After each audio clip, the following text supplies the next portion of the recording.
South India shopping mall, the wedding మంత్ర, సరికొత్త wedding collection, south India shopping mall.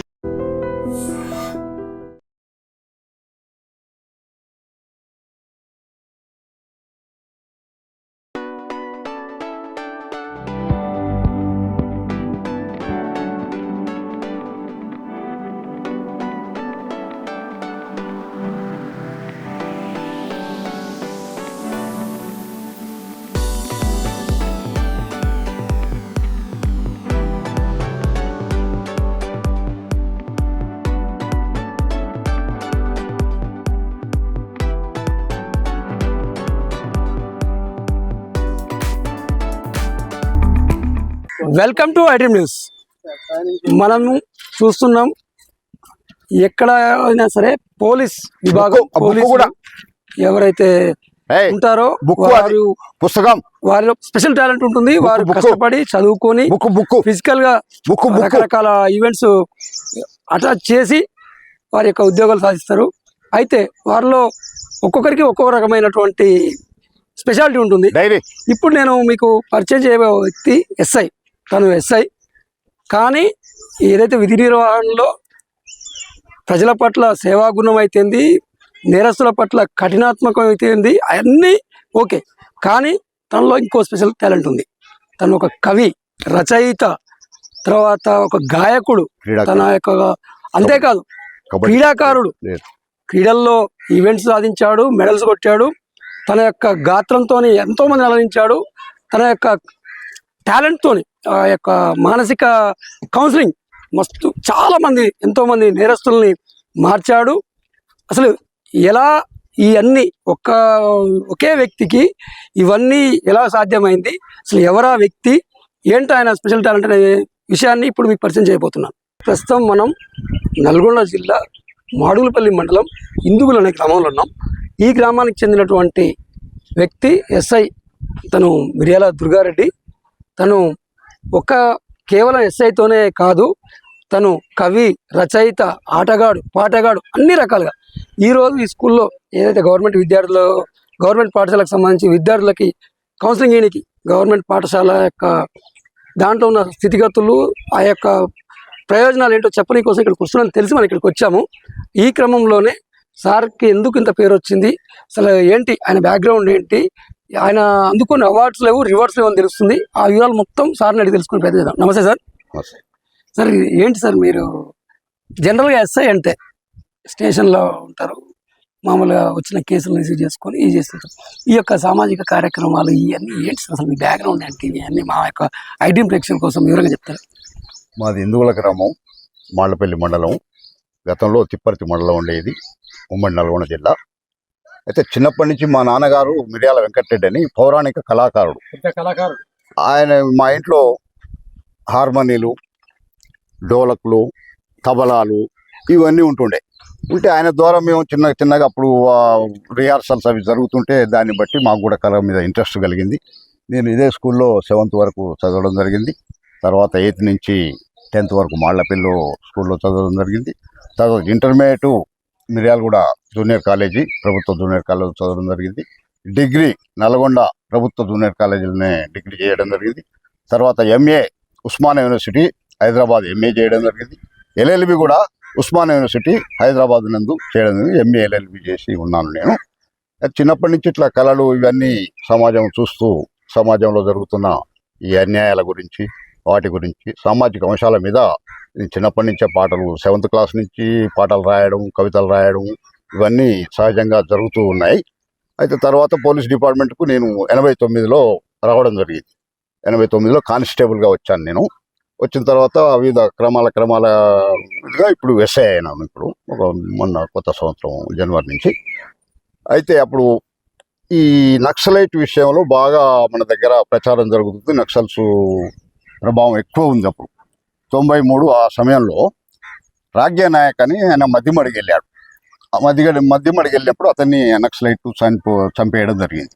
ఆ సమయంలో police department అధికారులు, పై అధికారులు అందరూ చర్చించి దీనికి ఏం చేయాలి, ఏంది అనే ఒక అవగాహనకు వచ్చి వాళ్ళు ఏం చేశారంటే ఒక కళా బృందం, మనకు కూడా వీళ్ళకి ఇప్పుడు గద్దరు వాళ్ళంతా కళా బృందాలు ఉన్నాయి, దాని ద్వారానే నక్సలిజానికి యువత మొత్తం ఆకర్షితులైపోతున్నారు, కాబట్టి మన పోలీసు డిపార్ట్మెంట్లో కూడా ఒక కళా బృందం ఉండాలి అని కళాకారులను వెతకటం మొదలుపెడితే నేను ఆల్రెడీ చిన్నప్పటి నుంచే కళాకారుని కాబట్టి నా పేరు తీసుకొని నన్ను ఆ టీంకి అధ్యక్షునిగా చేసి ఈ కళా బృందం స్థాపించాలి, దీనికి ఎట్లా అని చెప్పి ఎస్పీ శివధరెడ్డి గారు ఉండే ఇప్పుడు ఇంటెలిజెన్స్ తెలంగాణ చీఫ్ వారు ఆ సార్ ఉండి పిలిపించారు. నన్ను పిలిపించి వేవలపల్లిలో చేస్తున్నాను నేను అప్పుడు డ్యూటీ.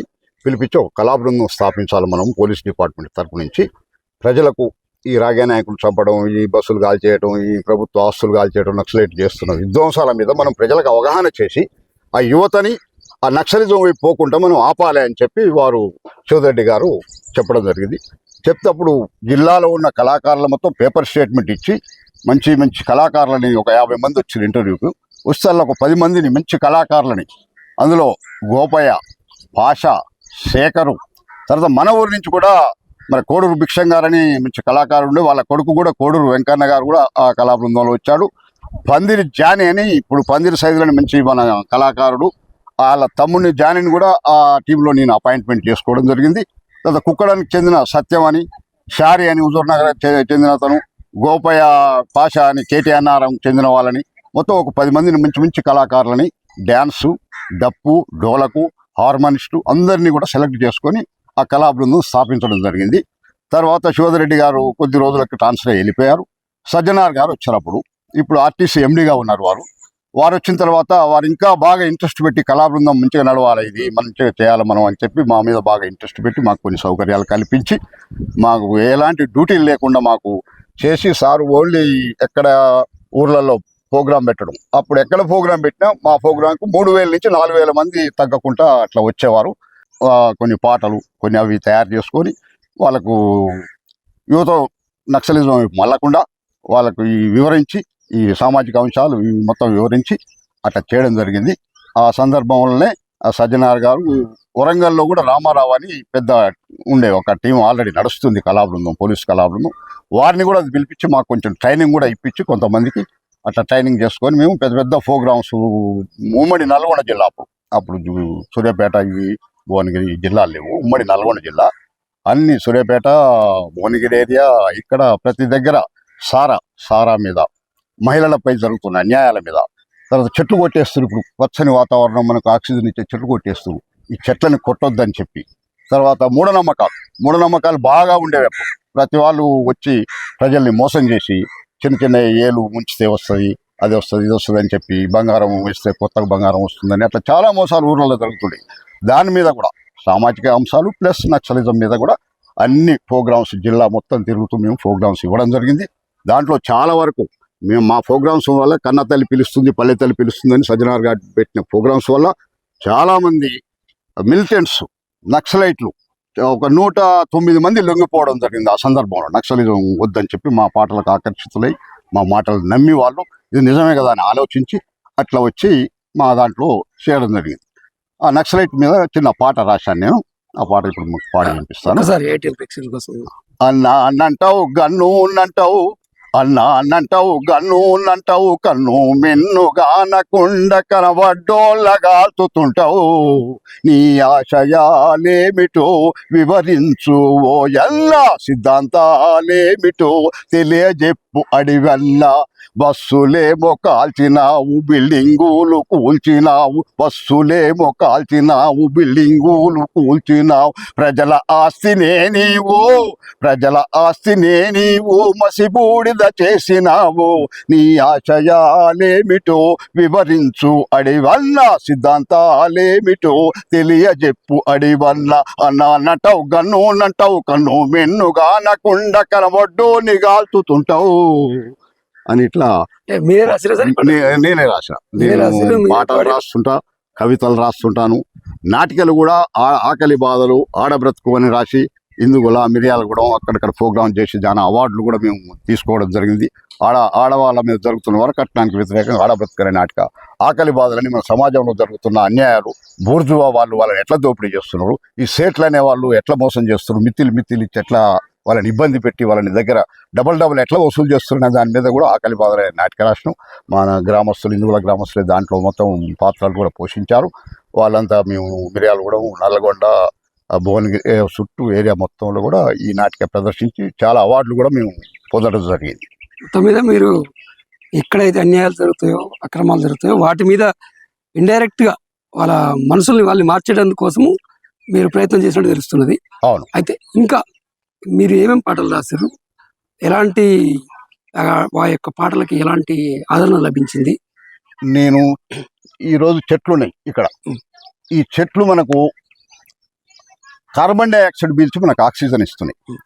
అలాంటి చెట్లని అలా మొత్తం ఎక్కడ పడితే అక్కడ కొట్టేస్తాం. ఆ చెట్ల మీద కూడా నేను పాట రాయడం జరిగింది. ఆ పాట కూడా మా యొక్క ఐడియల్ ప్రేక్షకుల కోసం ఒకసారి పాడినిపిస్తారా? ఓకే, తప్పకుండా. చెట్లనే మనకు కార్బన్ డైఆక్సైడ్ పీల్చుకొని ఆక్సిజన్ ఇస్తున్నాయి. కన్నతల్లి లాంటి చెట్లు.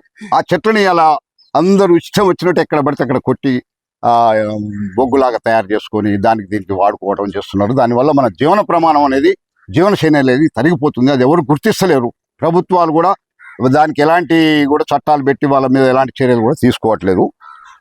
చెట్టేరా నీతో బుట్టువురా, చెట్టేరా నీతో బొట్టువురా, చెట్టు కూల్చబోకురా బ్రతుకు కాల్చుకోకురా, చెట్టు కూల్చబోకురా బ్రతుకు కాల్చుకోకురా, చెట్టేరా నీతో బుట్టువురా. పురిటి గుడ్డుగా పుట్టి గుక్క పెట్టి ఏడ్చునప్పుడు, పురిటి గుడ్డుగా పుట్టి గుక్క పెట్టి ఏడ్చునప్పుడు, ఊయలనై నిన్ను ఊపి నిద్రబుచ్చుతుందిరా, ఆకలితో నీ ప్రేవులు ఆవురావురన్నప్పుడు, పండు అయి కాయయి కడుపు నింపుతుందిరా, చెడుగాలి తను పీల్చి ప్రాణవాయు నీకిచ్చి కొవ్వొత్తిల నీకు జీవం పోస్తుందిరా.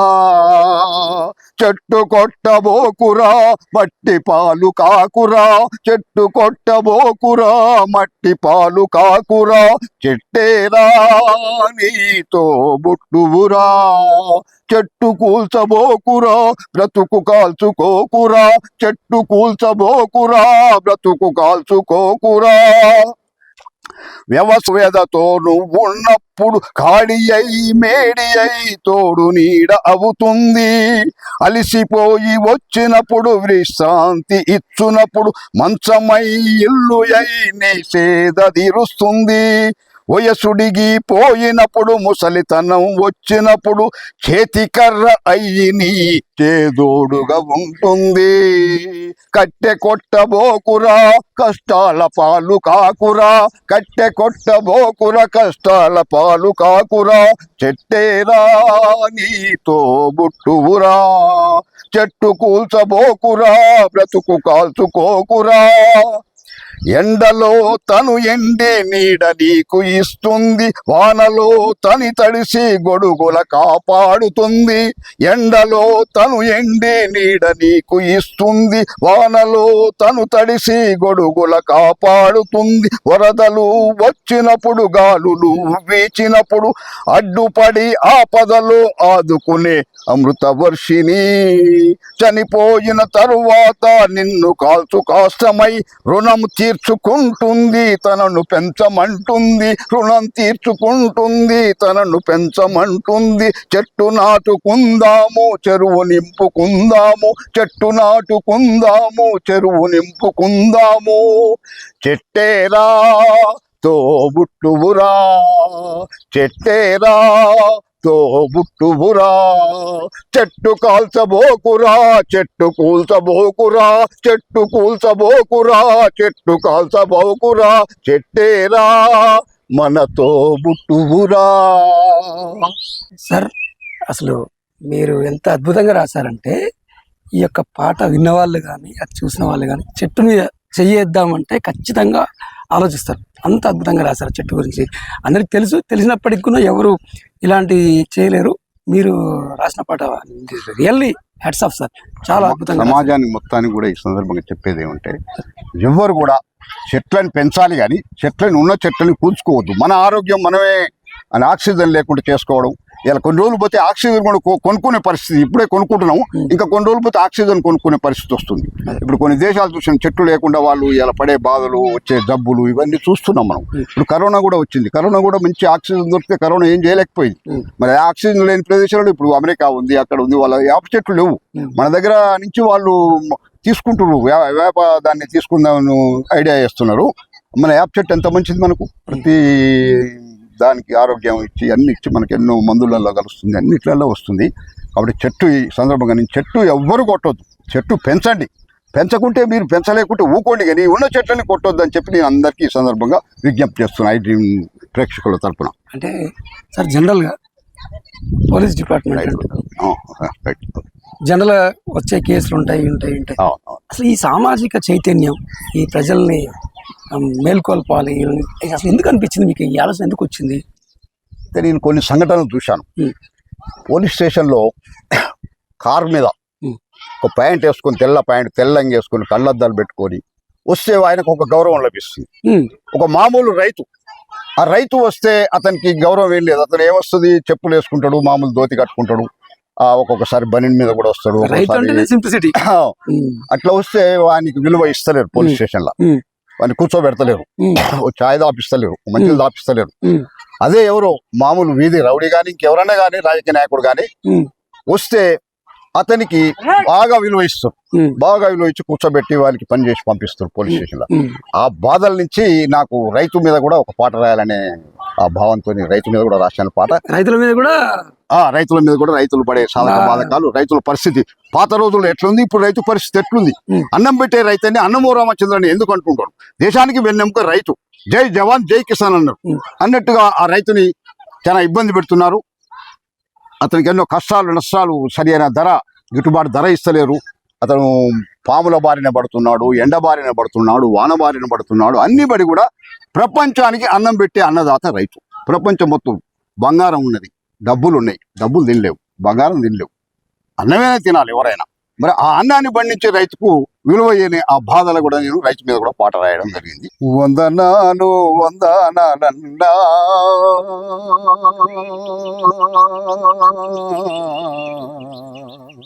ఓ చక్కని రైతా, అన్నదాత కొందనాలన్నా, వందనాలు వందనాలన్నా ఓ చక్కని రైతా, అన్నదాత కొందనాలన్నా. పాటలెన్నో పాడినారు, ఆటలెన్నో ఆడినారు, పసిడి పంటలను మీరు పాటు చేసి పండించారు. గరిసెల నిండా ధాన్యం నిండేనా, ఆ రోజుల్లోనా గరీబు లేకపోయేనా. వందనాలు వందనాలన్నా ఓ చల్లని రైతా, అన్నదాత కొందనాలన్నా. బిచ్చగాండ్లు అచ్చాగాండ్లు, భాగవతం యక్షగానమోళ్ళు, బూడు బూడు కాలవాండ్లు, బూడిగా జంగాల వాండ్లు, ఆకలని ఇంటికి వచ్చినా పెరుగన్నం పెట్టి తోలితివా. మరి అలాంటి గరీబు లేకుండా ఎవరింటికి వచ్చినా కూడా ఆదరించి ఆ పెరుగన్నంతో అన్నం పెట్టిన రైతు మరి అలా అన్నదాతే అన్నమో రామచంద్ర అనే పరిస్థితికి ఎందుకు వచ్చింది? దీనికి కారకులు ఎవరు? దీనికి ఎవరు బాధ్యులు? అష్ట కష్టాలు పడి అందినంత పంటను తీసి, అమ్మబోతే అడివైపోయే, కొనబోతే కొరువైపోయే, మార్కెట్లో మధ్య దళారీ. ఓ చక్కని రైతా, నీ శ్రమను దోపిడీ చేశాడా. 10 గోళాల బాయి తీసిన ఫలితమే లేకపాయే, బోరు పక్క బోరు వేసిన భారమే మిగిలిపాయే, చుక్క నీరుగా నారదాయే. నువ్వెన్ని కష్టాలు పడినా మొక్కలన్నీ మాడిపోయాయా. వందనాలు వందనాలన్నా ఓ చక్కని రైతా అన్నదాత కొందనాలన్నా విత్తనాల్లో కల్తీ చేసిరి, పురుగు మందులో కల్తీ చేసిరి, ఎరువుల్లో కల్తీ చేసిరి, సరుకుల్లో కల్తీ చేసిరి, అన్నిట్లో కల్తీ చేసిరి. ఈ వ్యాపారస్తులు నీ బతుకును గల్తీ చేసిరి. వందనాలు వందనాలన్నా ఓ చల్లని రైతా అన్నదాత కొందనాలన్నా కరువు మీద కరువులొచ్చి కృష్ణమ్మకు కష్టాలొచ్చి ఒట్టిపోయి ఒట్టిదయ్యి ఆలు మట్టి అడ్డామొచ్చి పరవళ్ళు దొక్కే కృష్ణమ్మ పగుళ్ళు బట్టిపోతుందా వందనాలు వందనాలన్నా ఓ చక్కని రైతా అన్నదాత కొందనాలన్నా ఎండాకాలం రానే లేదు ఏరులన్నీ ఎండిపోయే వానకాలం పోనే లేదు వర్షాల జాడే లేదు గొంతులన్నీ ఎండిపోయి ఈ పేద ప్రజలు గోదావరి రావాలంటున్నారు గోదావరి రావాలంటున్నారు. ఏంటి సార్ ఇప్పుడు ఈ రైతుల గోస ఈ మీరు ఓన్గా లీనమై చేసినట్టున్నారు. బేసిక్ నేను కూడా ఒక రైతు బిడ్డని, నాకు కూడా కొంత ల్యాండ్ ఉంది, ఇందుగుల దగ్గర ఉంది, చెరుపల్లి దగ్గర ఉంది. నేను కూడా డ్యూటీ లేని సమయంలో వచ్చి పారబట్టుకొని పాదులు చేయటం, తర్వాత నాగలు కూడా కొండ నేను ఇప్పటికి మంచిగా వేస్తాను, నాగలు చక్కగా వేస్తాను నేను. చిన్నప్పుడు గొడ్లను కూడా కాసినాం మేము. చిన్న నాటి నుంచి స్థితిగతులు ఉన్న వాళ్ళకి ఏం కాదు, మామూలు పరిస్థితి, రైతు కుటుంబం, మధ్యతరగతి కుటుంబం నుంచే వచ్చినాము. చిన్నప్పటి నుంచి వ్యవసాయం మొత్తం బాగా తెలుసు మాకు, మూట తోలేది కూడా తెలుసు మాకు, మూట తోలటం చూసినాం. ఇప్పుడు మూటలు ఎక్కడు అన్ని మోటార్లు వచ్చేసి ఇప్పుడు కరెంట్ మోటార్లు, ఆ మూట తోలటం కానీ అట్లా వ్యవసాయం చూసినాం కాబట్టి ఆ బాధలో లీనమై ఆ సాధక బాధకాలు రైతులకు ఏముంటాయి అనేది నాకు తెలుసు కాబట్టి, నేను సొంత రైతును కాబట్టి ఆ పాట రాయడం. వృత్తి ఒకటే కాకుండా ప్రవృత్తి వ్యవసాయంతో చేస్తున్నారు కాబట్టి ఆ రైతు యొక్క గోస, బాధ, ఆవేదన అంతా మీరు పాట రూపంలో అయిపోయింది. మొత్తం మీద అసలు మీరు టచ్ చేయని అంశం అంటూ లేనట్టున్నది. ఇంకా ఏమేం చేశారు సార్? ఇంకా ఇక ఆడపిల్లల మీద కూడా, ఆడపిల్లలు అమ్ముకోవడం చేయడం దేవుడి కొండ ఏరియాలో బాగా జరుగుతుంది. వాళ్ళ పైన జరిగే దౌర్జన్యాలు వాటి గురించి కూడా పాటలు రాయడం జరిగింది. మహిళల మీద జరుగుతున్న అన్యాయాల గురించి, మహిళల మీద అగాత్యాలు, యువత చెడిపోవడము, మోసాలు చేయటము, వాళ్ళని వరకట్నం వేధింపులు చేయటము, చిన్న పిల్లల్ని అమ్ముకోవడం, బాల్య చిన్న ఆడపిల్లల్ని అట్లా జరుగుతున్న క్రమంలో కూడా వాటి మీద కూడా పాటలు రాయడం జరిగింది. ఓకే సార్, మీకు మీ ఆవేదన ఇదంతా పాట రూపంలో చేస్తున్నారు. మీ పై ఆఫీసర్ల కోఆపరేషన్ ఎలా ఉండేది? మా పై అధికారులు చాలా బాగా సహకరించారు నాకు. నేను దుర్గారెడ్డి వచ్చిందంటే, నేను సజ్జనార్ గారు కానీ, ఇప్పుడు శివధరెడ్డి గారు కానీ, అంత పెద్ద స్థాయిలో ఇప్పుడు స్టేట్ చీఫ్ ఇంటెలిజెన్స్ శివధరెడ్డి గారు, సజ్జనార్ గారు ఆర్టీసీ ఎండి అయినా కూడా నేను పోతే నన్ను కూర్చోబెట్టి మాట్లాడతారు. ఒక కళాకారునిగా బాగా గౌరవిస్తారు. పోలీస్ కంటే కానిస్టేబుల్ అనేది చూడు వాళ్ళంతా పెద్ద స్థాయిలో వద్దు సార్, నేను కూర్చొని మీ ముందర మీకు కూర్చొనే స్థాయి కాదు, నేను కానిస్టేబుల్ ని, మీరు ఐపీఎస్ ఆఫీసర్, డీజీ గారు, డిఐజీ గారు మీరు అంటే కూడా లేదు దుర్గారెడ్డి నువ్వు కూర్చోవాలి, కళాకారునిగా నేను గౌరవిస్తామని చెప్పి వాళ్ళు మంచి గౌరవం ఇచ్చి నాకు ఏదంటే అది పని, ఏదైనా సొంత పని ఉంటే కూడా వాళ్ళు చేసి పెట్టడం కూడా జరిగింది ఎన్నో సందర్భాలు. కళకున్న గౌరవం, కళకున్న గౌరవం, ఆ కళతోనే ఈ పోలీస్ గా వాళ్ళు ఏం కాదు, కళతోని ఆ కళ అనేది కూడా కొంతమందికే వస్తుంది. 1,00,000 మందిలో ఒకరిద్దరికే ఆ కళ అనేది అబ్బుతుంది. అది మా నాన్న ద్వారా, మా ఇంట్లో చిన్నప్పటి నుంచే ఆ ఇన్స్ట్రుమెంట్లు అయినా చూడడం వల్ల అట్లా నాకు వచ్చింది. అంటే మీ నాన్నగారు కళాకారుడు చెప్తున్నారు. సురభి కళాకారుడు మా నాన్నగారు, పౌరాణిక కళాకారుడు. ఆయన హార్మోని అవన్నీ చూసేది. మా నాన్నగారు పాడిన పద్యం కూడా ఒకటి చిన్నది జ్ఞాపకం ఉంది, చెప్పండి సార్. పద్యం కూడా ఇప్పుడు పాడి చేశాను. అది హరిశ్చంద్ర కాటిసేను. అందులో మా నాన్నగారు పాడుతుంటే సరే తప్పు ఒప్పు అంత మంచిగా కాకుండా కూడా సరే అప్పుడు పాడితే, ఇప్పుడు మా నాన్నగారు పాడేది బాగా. భక్తయో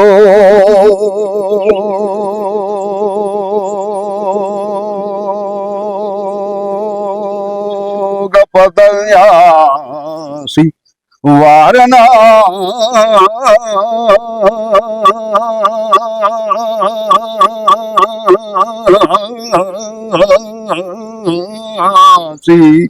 భవదురిత శాస్త్రవకరాసి వారణాసి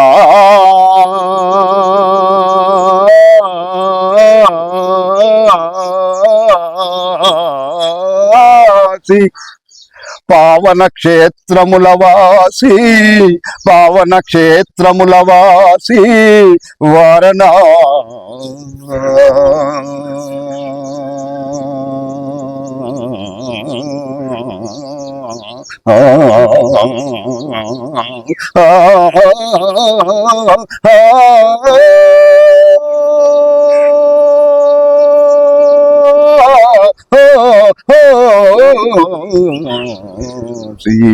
పద్యాలు కానీ ఈ పాటలు కానీ ఇవన్నీ ఎవరికైనా నేర్చుకుంటుంది కోచింగ్ పోవడము లేదంటే ఎవరితో శిష్యరికం చేయడం చేస్తారు.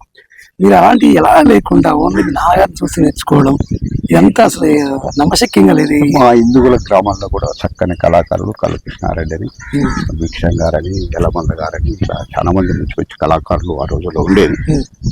అట్లా కూడా మేము కొంత ప్రేరణ పొందడం జరిగింది. చిన్నప్పటి నుంచి మేము నాటకాలు వేయించడం ఇక్కడ ఆడబ్రతుకు ఆకలి బాధలు పిల్లలతో స్కూల్లో కూడా నేను జాబ్ రాకముందు కొన్ని రోజులు టీచర్గా కూడా స్కూల్ చెప్పాను. అక్కడ చెప్పినప్పుడు ఆ సందర్భంలో కూడా నా శిష్యులతో వాళ్ళతో డ్రామాలు వేయించడం పాటలు పాడించడం ఇలాంటి కార్యక్రమాలు అప్పటి నుంచే నేను చేయడం జరిగింది.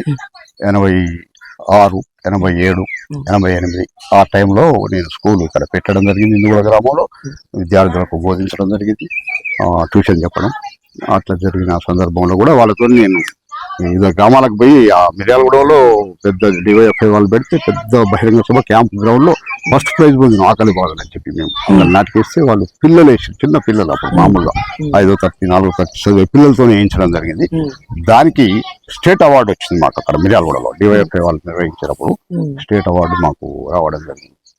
జాబ్ రాకముందుకే స్టూడెంట్ నేను స్కూల్ ప్రైవేట్ గా నడిపించడం జరిగింది. ఇక్కడ నడిపించిన సందర్భంలో ఆ పిల్లలతోని ఆ డ్రామా ఆకలి బాధలు అని చెప్పి తీసుకుపోయి అక్కడ డివైఎఫ్ఐ పోటీలు నడిచినాయి రాష్ట్ర స్థాయిలో. ఉమ్మడి రాష్ట్రం మొత్తం ఆంధ్రప్రదేశ్ తెలంగాణ ఉమ్మడి రాష్ట్రం. ఆ రాష్ట్రంలో జరిగిన పోటీలలో మాకు ప్రథమ బహుమతి వచ్చింది ఆకలి బాధలకి. చిన్న పిల్లలతో వేయించడం, ఇంత మంచిగా పిల్లలు కూడా ఇంత మంచిగా నటించడం, ఇంతగా డైరెక్షన్ చేసి చేపించడం అనేది కూడా మంచిగా బాగా నచ్చి అక్కడ వాళ్ళు జడ్జెస్ మొత్తం మార్కులు మాకే వేసారు. చిన్న పిల్లలు కూడా ఇంత మంచిగా వేసారు. మాకే ఫస్ట్ ప్రైజ్ కూడా అప్పుడు వచ్చింది. ఆకలి మొత్తం మీద మీరు కవి, రచయిత, స్క్రీన్ ప్లే మీరే, నటించడం మీరే, డైరెక్షన్ మీరే, అన్ని మీరే చేస్తున్నారు. అయితే ఈ క్రమంలో మీకు ఫుల్ సాటిస్ఫాక్షన్ ఇచ్చింది కానీ గుర్తింపు ఇచ్చింది కానీ గుర్తుండిపోయే సంఘటనలు కానీ ఇంకేమైనా ఉన్నాయి? అంటే ఇప్పుడు మా పోలీసు డిపార్ట్మెంట్ లో గుర్తించి నన్ను వాళ్ళు అధ్యక్షునిగా పెట్టి టీం కు మొత్తం అధ్యక్షుని పెట్టి 10 మందికి కళాజాతకు అధ్యక్షునిగా జిల్లా అధ్యక్షునిగా నేనే ప్రథమంగా నేనే ఉన్నాను. ఒక 10 మందికి జాబ్ ఇప్పించడం జరిగింది. ఒక 10 మందికి హోమ్ గార్డ్స్, ఇప్పుడు వాళ్ళు హోమ్ గార్డ్ చేస్తున్నారు. ప్రతి వాళ్ళకి కూడా 35,000 జాబ్. అట్లా వాళ్ళంతా కళాకారులు. బయట నుంచి ఇంటర్వ్యూ పెట్టి ఆ కళాకారులు మంచి మంచి వాళ్ళు సెలెక్ట్ చేసుకొని తీసుకోవడం జరిగింది. వాళ్ళు అలా 35,000, 40,000 పెడుతూ ప్రతి ఇంట్లో నా ఫోటో ఉంటుంది. ప్రతి ఇంట్లో కళ ద్వారా వాళ్ళకి డిపార్ట్మెంట్ పోలీస్ కావడం అంటే అయ్యే అవకాశం లేదు. కళ ఉంది కాబట్టి ఆ గుర్తించి పై అధికారులు కూడా వాళ్ళంతా ఆమోదించి కళాకారుల టీం ఇట్లా ఉండాలి అని చెప్పి. అయితే ఒక సందర్భంలో మా మీద గద్దర్ కూడా స్టేట్మెంట్ ఇచ్చారు. గద్దర్ గారు చనిపోయారు. వారు పెద్ద గొప్ప కళాకారులు. వాళ్ళు మీరు మా మీద చెడు ప్రచారం చేస్తున్నారు నక్సలైట్ మీద అనే విషయాన్ని కూడా గద్దర్ గారు కూడా ఒకసారి మా మీద పేపర్ స్టేట్మెంట్ ఇచ్చింది. ఇచ్చినాక మేము కూడా వివరణ ఇచ్చాము. మేము కొంతమంది పాత నక్సలైట్లు ఇంజనీరింగ్ చదివి LLB చదివి వాళ్ళు డాక్టర్ కోర్సులు చేసి వాళ్ళ ఆశయాల కోసం ప్రజల సాధక బాధకాలు తీర్చడానికి, పేద ప్రజల్ని అభివృద్ధి చేయడానికి, ఆదివాసీలకు హక్కులు కాపాడడానికి, భూమి హక్కులు కాపాడడానికి, వాళ్ళ యొక్క కూలీ రేట్లు పెంచడానికి అప్పుడు పాత నక్సలైట్ల తరంలో వాళ్ళు ఆశయాల కోసం వచ్చిన వాళ్ళు ఉన్నారు. కానీ ప్రస్తుత పరిస్థితులలో ఏదో చెట్టు పంచాయతీ, పుట్ట పంచాయతీ, సొంతం వాళ్ళ భార్యలతో పంచాయతీలు ఉన్నోళ్ళు ఆ పంచాయతీని చేసుకోవడానికి, వాళ్ళ మీద కక్ష తీర్చుకోవడానికి ఇప్పుడు నక్సలైట్ గా మారుతున్నారు. ఇప్పుడు ఎక్కడ చూసినా 10th క్లాస్ ఫెయిల్ అయిన వాళ్ళే మొత్తం ఎక్కువ శాతం నక్సలైట్ లో చేరిపోతున్నారు. అందుకని చెప్పి మేము వివరణ ఇవ్వడం జరిగింది. సిద్ధాంతాలు వదిలారు, ఆశయాలను వదిలారు, ఓన్లీ స్వార్థం కోసం డబ్బు రాజ్య నాయకుని చంపినప్పుడు మొత్తం వాళ్ళకి అన్నం పెట్టేది మొత్తం ఆ ఏరియా వాళ్ళే, మొత్తం ఎస్టీసీ వాళ్ళకి అన్నం పెట్టేది. అలాంటిది మధ్యమడుగు దగ్గర రాజ్య నాయకుని చంపడం జరిగింది.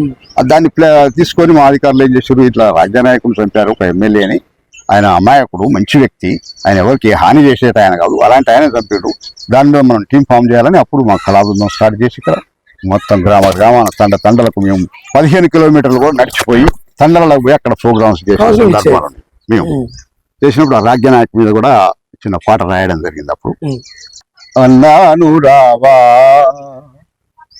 రాజ్యన్నాను రావా, ఒక్కసారన్నా వచ్చిపోవా, నీ దర్శనమిచ్చిపోవా, ఏ ఊరికెళ్ళావో ఏ లోకం వెళ్ళావో, ఈ లోకం విడిచి ఏ లోకం వెళ్ళావో, అన్నాను రావా రాజ్యన్నాను రావా, ఒక్కసారన్నా వచ్చిపోవా, నీ దర్శనమిచ్చిపోవా, నీ భార్య భారతి నా భర్త లేడని కూడు నీరు బాసి కుమ్లుతున్నది, నీ 5 కొడుకులు కూతురు ఇందిరమానన్న ఏడని అడుగుతున్నారు, దేవరకొండంతా చీకటింట నిలిచి రాజ్య ఏడని చింత చేస్తుర్రు, ఏ ఊరికెళ్ళావో ఏ లోకం వెళ్ళావో, ఈ లోకం విడిచి ఏ లోకం వెళ్ళావో, అన్నాను రావా రాజ్యన్నాను రావా, ఒక్కసారన్నా వచ్చిపోవా, నీ దర్శనమిచ్చిపోవా, మిర్యాలగూడలో నీ మిత్రులంతా మా రాజ్య ఏడని అడుగుతున్నారు, రాష్ట్ర జనాభా లంబడిలంతా రాజ్య బియ్య కత్తచ్చ అన్నారు,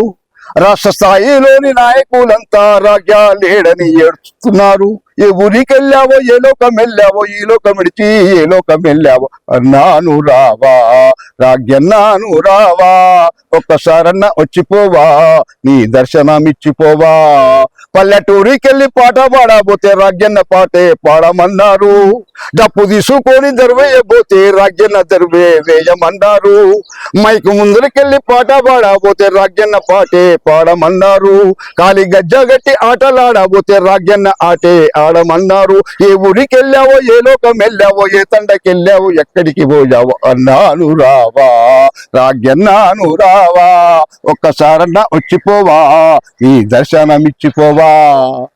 ఈ పాటను రాసి తండాలలో పోతే తండాలలో ఈ పాట పాడుతున్నప్పుడు వాళ్ళ కన్నీరు చూస్తే అసలు అమోఘం, ఎంత ప్రేమ పెంచుకోరు రాజ్య నాయకుగా. వాళ్ళు ఎక్కడ పాడినా కూడా కన్నీళ్లతోని వచ్చి నన్ను కౌగిలించుకొని ప్రోగ్రామ్ అయ్యి స్టేజ్ దిగగానే కౌగిలించుకొని ఏడ్చేవాళ్ళు చాలా మంది.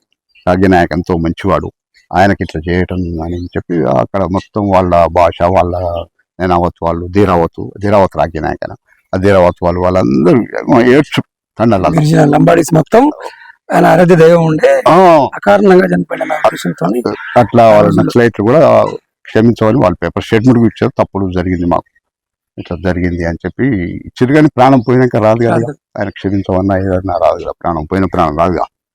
అయితే వీళ్ళు నక్సలైట్లు కూడా ఏం చేస్తారంటే పోలీసులను టార్గెట్ చేసుకుంటారు.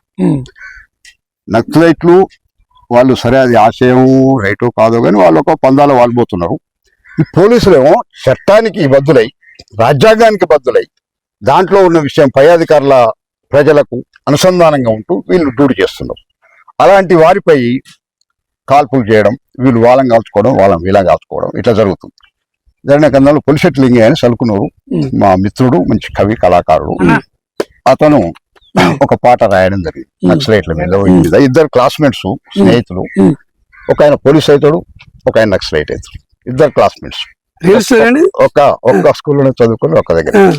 అప్పుడు ఇక ఆయన ఆ పాట మన పొలిశెట్టి లింగన్న గారు రాయడం జరిగింది. అది నాకు వైరామాయణ అడివన్న నీకు పోలీస్ అంటే చులక నాయనా, నువ్వు నేను గాల్చుకుంటేను అడివన్న మన అమ్మ కడుపే కాలిపోయేనా, ధోరణి కాదు నేను దోపుడుని కాదు పెత్తందార్ల తొత్తును కాదు, చట్టానికి నే కట్టుబడ్డు నీ న్యాయం వైపు నిలబడ్డు, నీకు నాకు వైరామాయణ అడివన్న నీకు పోలీస్ అంటే చులక నాయనా.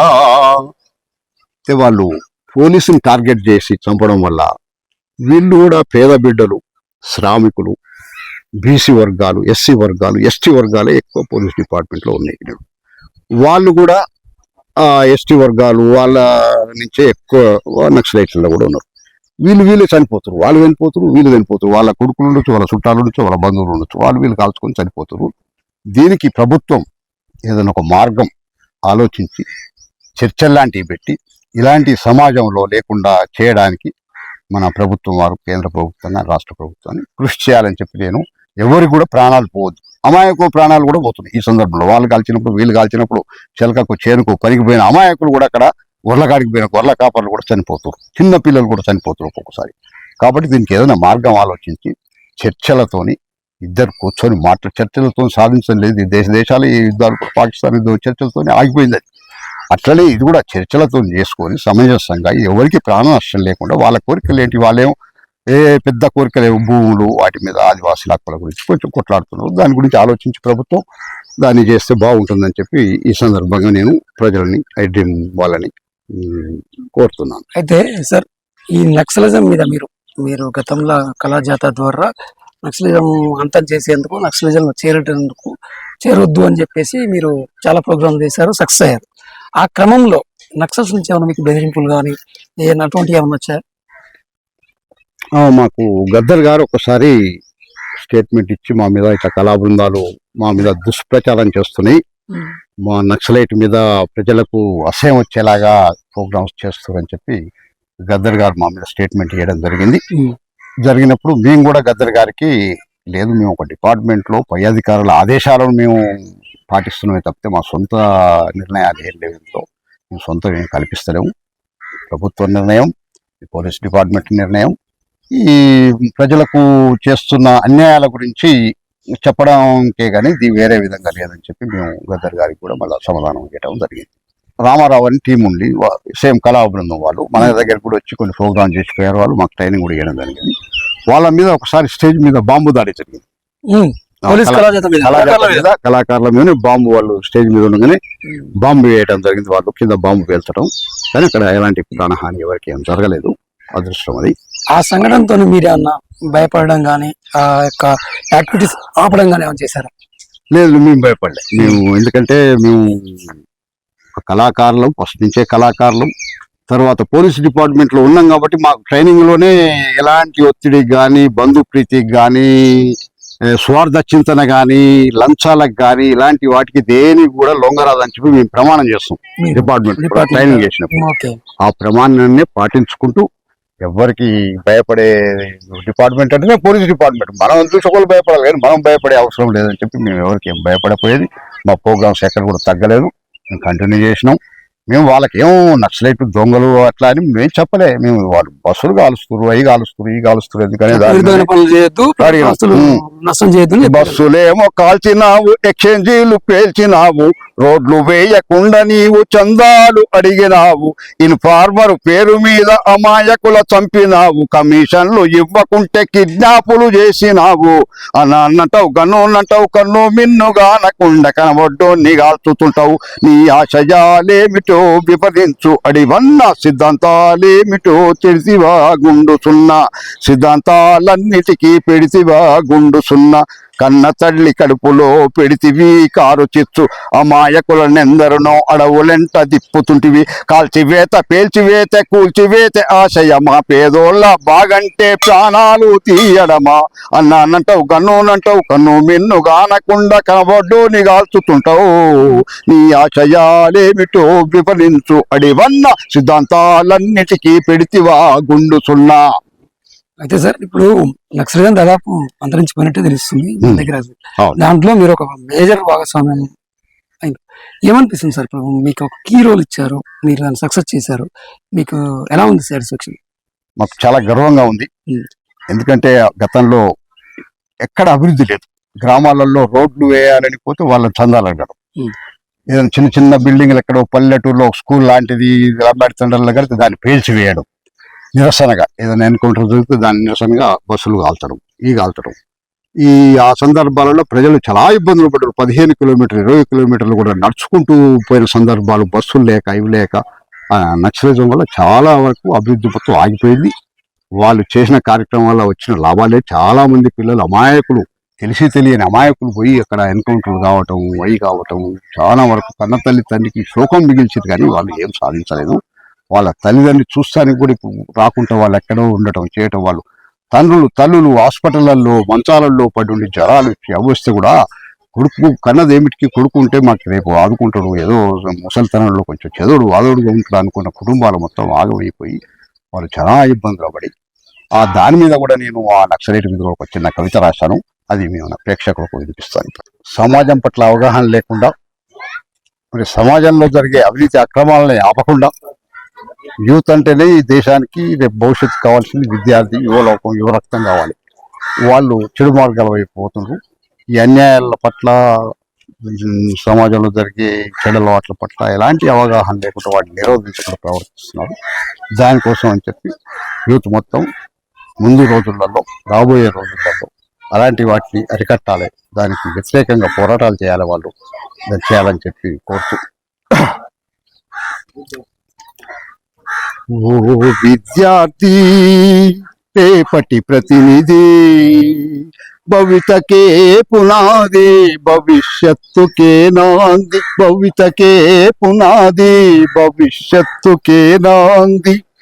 అవినీతి అక్రమాలు దుర్మార్గం దౌర్జన్యం, నీతి లేని శాసనాలు ఎన్నో చెడు వ్యసనాలు పెరిగిపోతుంటే, మానవతే తరిగిపోతుంటే, పెరిగిపోతుంటే మానవతే తరిగిపోతుంటే, చూస్తూ ఊరుకుంటావా నాకెందుకు అంటావా, చూస్తూ ఊరుకుంటావా నాకెందుకు అంటావా, సమాజ స్థాపనకు సమిధవు కాలేవా, సమాజ స్థాపనకు సమిధవు కాలేవా. ఓ విద్యార్థి రేపటి ప్రతినిధి, భవితకే పునాది భవిష్యత్తుకే నాంది, భవితకే పునాది భవిష్యత్తుకే నాంది.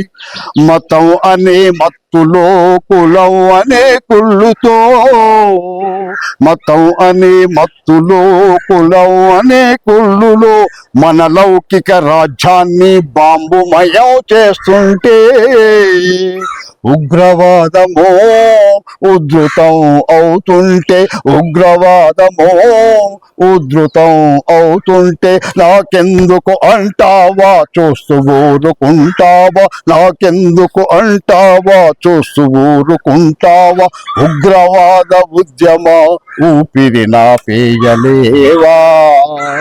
ఓ విద్యార్థి రేపటి ప్రతినిధి, భవితకే పునాది భవిష్యత్తుకే నాంది. కాల్చివేత పేల్చివేత కూల్చివేత లక్ష్యంగా, మన అపూర్వ సంపదను పసిబూడిద చేస్తుంటే, తీవ్రవాదమో తీవ్రమైపోతుంటే, తీవ్రవాదమో తీవ్రమైపోతుంటే, చూస్తూ ఊరుకుంటావా నాకెందుకు అంటావా, చూస్తూ ఊరుకుంటావా నాకెందుకు అంటావా, తీవ్రవాదులందరినీ తరిమి తరిమి కొట్టలేవా. ఓ విద్యార్థి రేపటి ప్రతినిధి, భవితకే పునాది భవిష్యత్తుకే నాంది.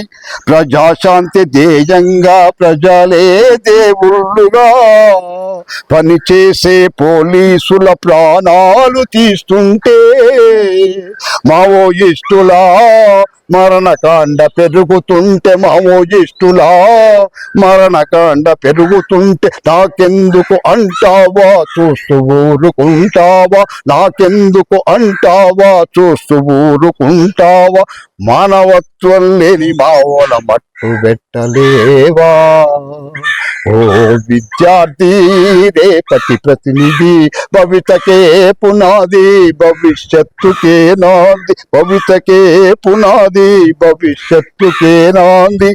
ఎంతో మంది వీరుల త్యాగ ఫలమే స్వాతంత్ర్యం, ఎంతో మంది వీరుల త్యాగ ఫలమే స్వాతంత్ర్యం, ప్రజాస్వామ్య దేశాన్ని అపహాస్యం చేస్తుంటే, తుపాకీ రాజ్యమో రావాలని అంటుంటే తుపాకీ రాజ్యమో రావాలని అంటుంటే చూస్తూ ఊరుకుంటావా నాకెందుకు అంటావా చూస్తూ ఊరుకుంటావా నాకెందుకు అంటావా నక్సలైటు సంస్థల నాలుక కోసేయలేవా ఓ విద్యార్థి రేపటి ప్రతినిధి భవితకే పునాది భవిష్యత్తుకే నాంది భవితకే పునాది భవిష్యత్తుకే నాంది ఓ విద్యార్థి రేపటి ప్రతినిధి అట్లా అవుతుందని అట్లా అనుకునే పెంచుతాం ప్రతి వాళ్ళు పెంచితే ఈ యువత తెలిసి తెలియని వయసులో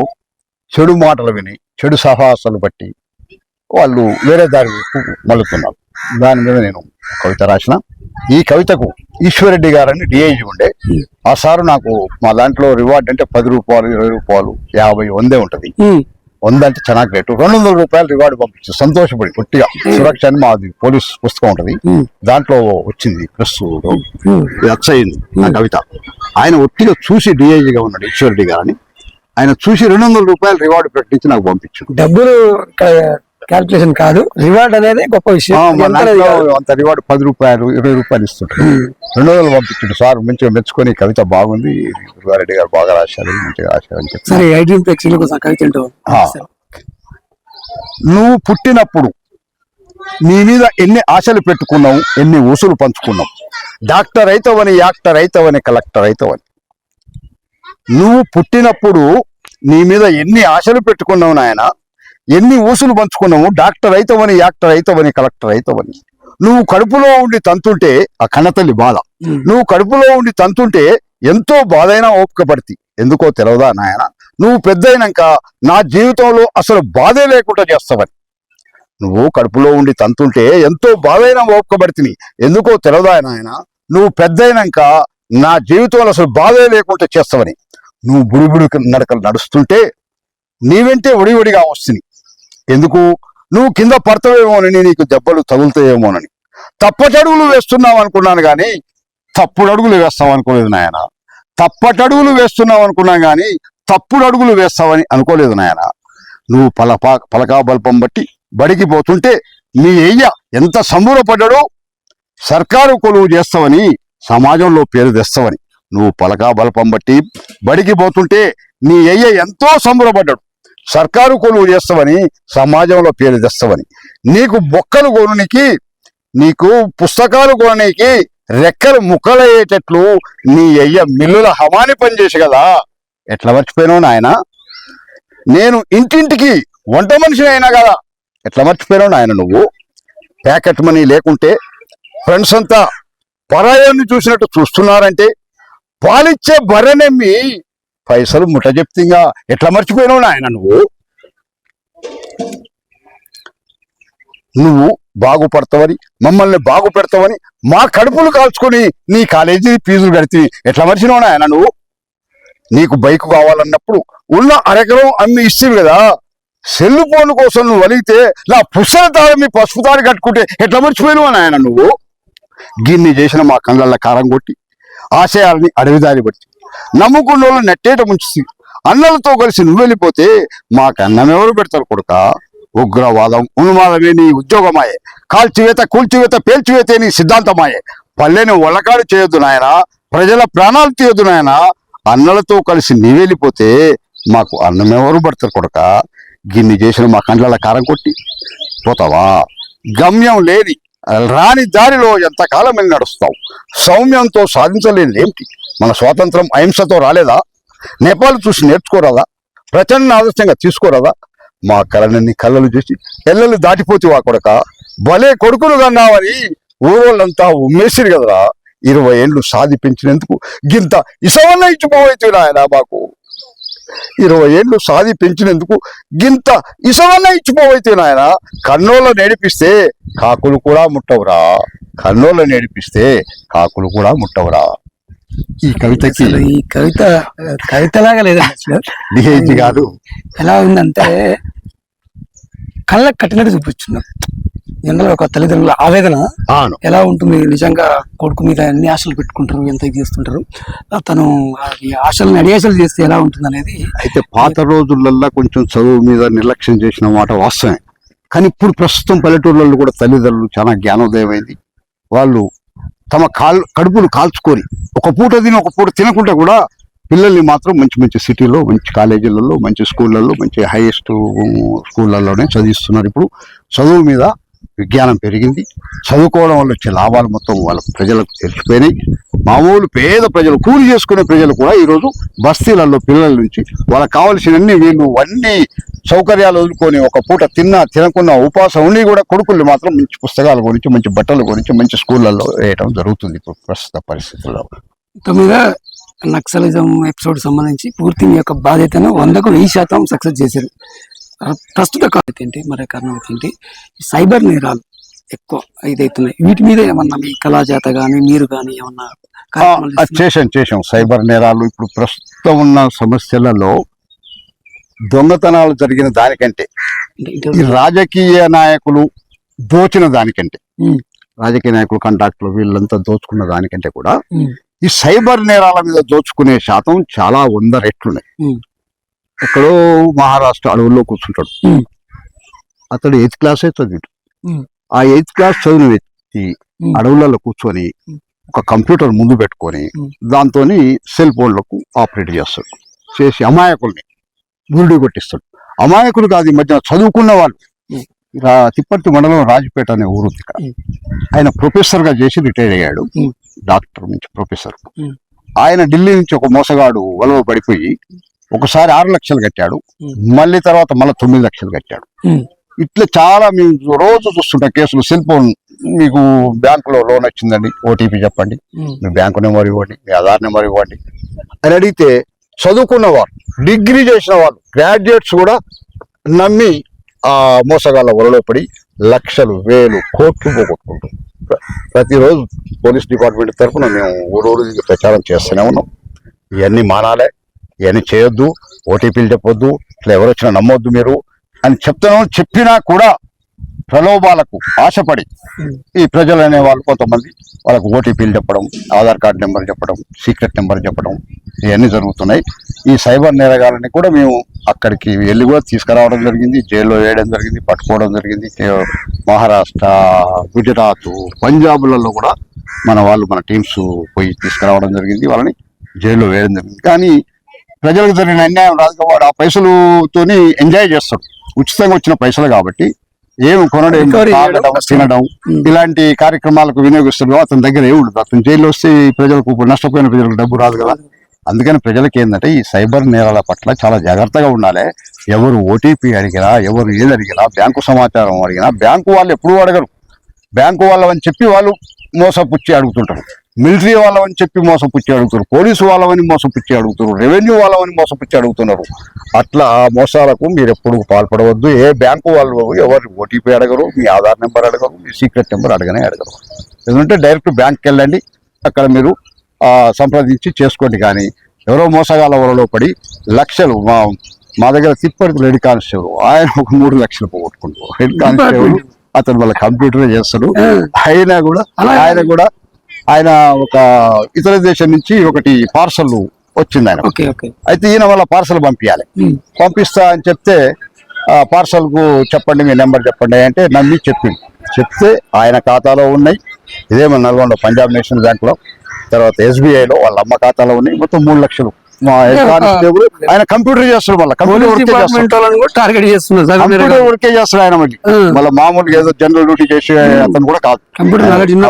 నాలెడ్జ్ ఉన్న అవసరం ఏంటంటే తనకి పార్సల్ వచ్చింది కాబట్టి దానికి సంబంధించి నిజమైన నమ్మి ఓటీపీ చెప్పడం జరిగింది.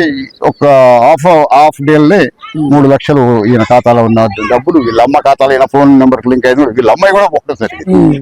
అట్లా మోసం చాలా తెలివిగా ప్రవర్తిస్తారు వాళ్ళు. చాలా తెలివిగా 8th క్లాస్ 9th క్లాస్ చదివిన వాళ్ళే కానీ చాలా తెలివిగా ప్రవర్తిస్తారు వాళ్ళు. ఒక 100 మందికి చేస్తారు, రోజు 100 మందికి చేస్తే అలా ఒక 5-6 పడ్డా చాలు. వాడి అందరు పడాల్సిన అవసరం లేదు కదా.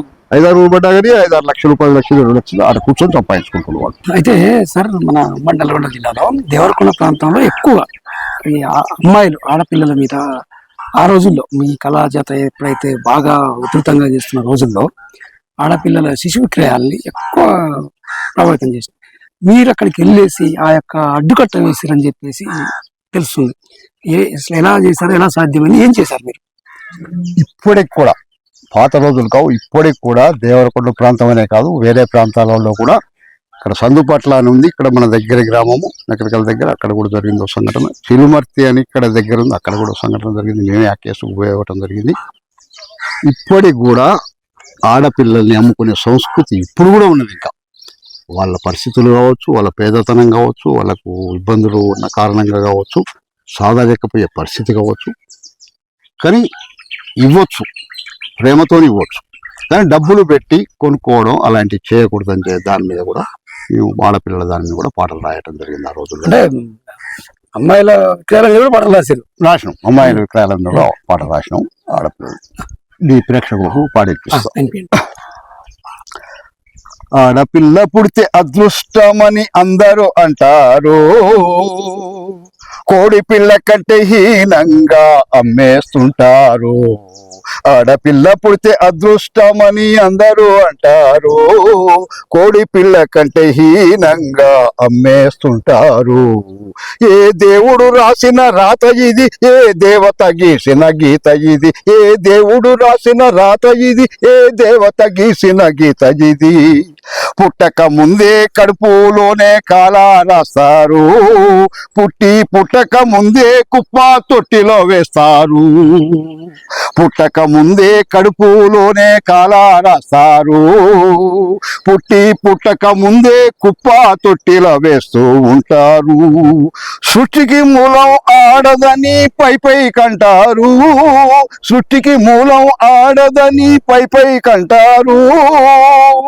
నష్ట జాతకురాలని తిట్టుకుంటూ చంపి వేస్తారు. ఆడపిల్ల పుడితే అదృష్టమని అందరూ అంటారు, కోడి పిల్ల కంటే హీనంగా అమ్మేస్తుంటారు. ఏ దేవుడు రాసిన రాత ఇది, ఏ దేవత గీసిన గీత ఇది.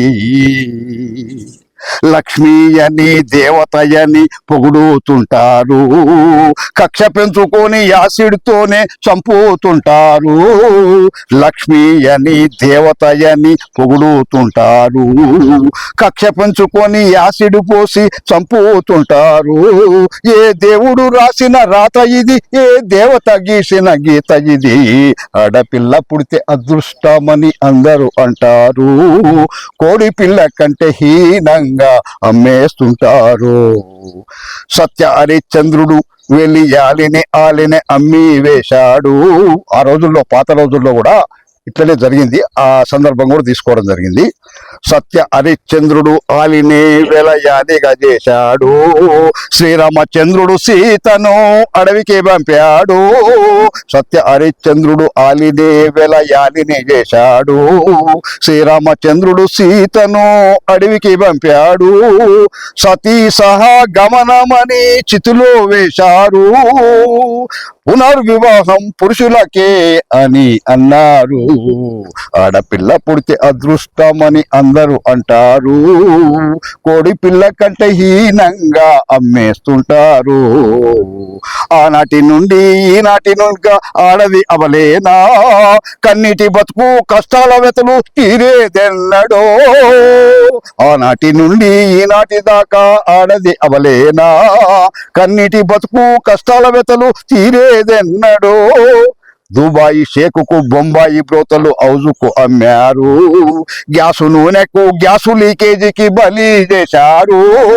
దుబాయి షేకుకు బొంబాయి బ్రోతలు హౌజుకు అమ్మారు, గ్యాసు నూనెకు గ్యాసు లీకేజీకి బలి చేశారు. ఆడవారంటే అసహ్యంగా చూస్తూ ఉంటారు, మగ పిల్లలంటే మక్కువతో పెంచుతుంటారు. ఆడపిల్ల పుడితే అదృష్టమని పై కంటారు, కోడి పిల్ల కంటే హీనంగా అమ్మేస్తుంటారు.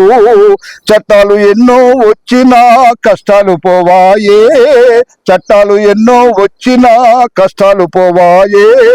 కాలం ఎంతో మారిన ఈ వేలం ఆగదాయే, కాలం ఎంతో మారిన ఈ వేలం ఆగదాయే. ఆడపిల్ల పుడితే అదృష్టముని పై కంటారు, కోడి పిల్ల కంటే హీనంగా అమ్మేస్తుంటారు. లక్ష్మి అని దేవతయని పొగుడుతుంటారు, కక్ష పెంచుకొని యాసిడ్ దాటికి బలి చేస్తారు. అసలు అద్భుతం అంటే మామూలు మాటలతో చెప్పట్లేదు సార్. ఇంత అద్భుతంగా ఎలా సార్ మీరు ఎలా రాయగలుగుతున్నారు, ఎలా పాడగలుగుతున్నారు? ఎంఏ పొలిటికల్ సైన్స్ చేశాను. మన దగ్గర ఆడవాళ్ళ మీద చిన్న చూపు ఉన్నది.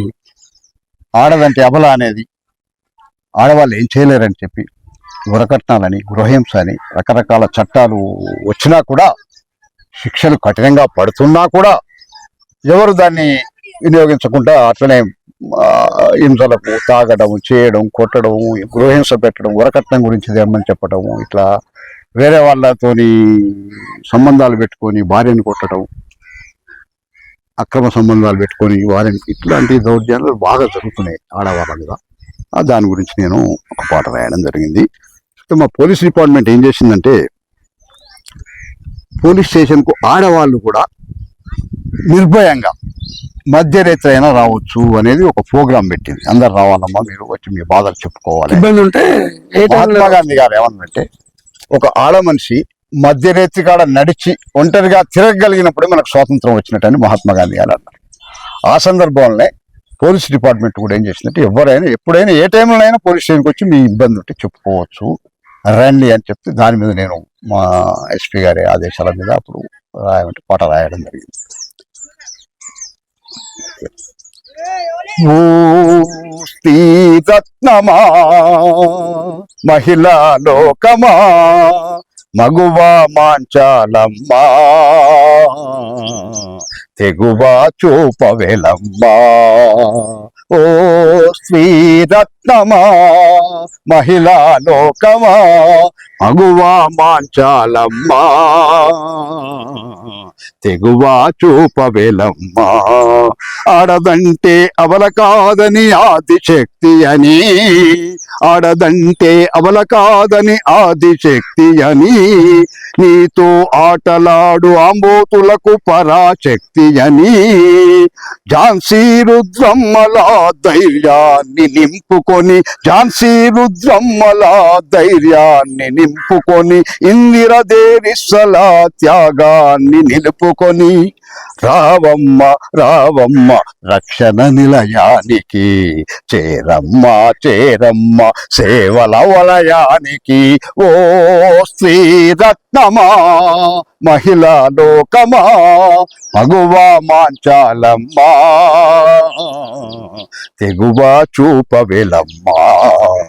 తరతరాల తలరాతను తక్షణమే తరిమేసి, యుగ యుగాల బానిస సంఖ్యలను తెంచేసి, తరతరాల తలరాతను తక్షణమే తరిమేసి, యుగ యుగాల బానిస సంఖ్యలను తెంచేసి, పురుషాధిక్యతకు ఇక పులిస్టాపు పెట్టేసి, అన్ని రంగాలలో అతివలు ముందుంటారని, రావమ్మ రావమ్మ రక్షణ నిలయానికి, చేరమ్మ చేరమ్మ సేవల వలయానికి. ఓ స్త్రీరత్నమా, మహిళా లోకమా, మగువా మాంచాలమ్మా, తెగువా చూపవేలమ్మా. వరకట్న పిచాచాన్ని ఒలవేసి పట్టేసి, బాల్య వివాహాలకు ఇక బంధునే పెట్టేసి, వరకట్న పిచాచాల్ని ఒలవేసి పట్టేసి, బాల్య వివాహాలకు ఇక బంధునే పెట్టేసి, శ్రీ శిశు అంతకులకు శిక్షను విధించి, దుబాయి షేకులకు చాకులెన్నో ఇచ్చేసి, రావమ్మ రావమ్మ రక్షణ నిలయానికి, చేరమ్మ చేరమ్మ సేవల వలయానికి. ఓ శ్రీరత్నమా, మహిళా లోకమా, మగువా మాంచాలమ్మా, తెగువ చూపవేలమ్మా పీటి ఉషల్లాగా సానియ విద్యాలాగా కోనేరు హంపిలా కరణం మల్లేశ్వరిలా కిరణు బేడీలయ్యి కీచకుల వదజేసి కిరణు బేడీలయ్యి కీచకుల వదజేసి పూలందేవిలాగా పుడమి తల్లి వెదదీర్చ పూలందేవిలాగా పుడమి తల్లి వెదదీర్చ రావమ్మ రావమ్మ రక్షణ నిలయానికి చేరమ్మ చేరమ్మ సేవల వలయానికి ఓ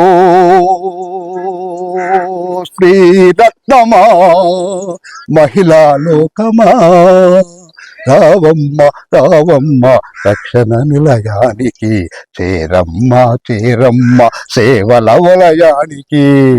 కాఠిన్యం ఉంటుంది, కర్కశంగా ఉంటుంది వాళ్ళ మనసు అనేది జనాల్లో ఇది. కానీ ఈ పాట చూసిన ప్రతి ఒక్కరు ఎవరైనా సరే, పోలీసులు మనుషులే, పోలీసులకు కరుణ దయ జాలి అన్నీ ఉంటాయి. వాళ్ళకి ఇంకా సాధారణ ప్రజల కంటే వాళ్ళకి రెస్పాన్సిబిలిటీ ఎక్కువ ఉంటుందని చెప్పడం ఈ పాట చూసిన ప్రతి ఒక్కరు అంటారు. సో అంత అద్భుతంగా రాశారు, పాడారు సార్.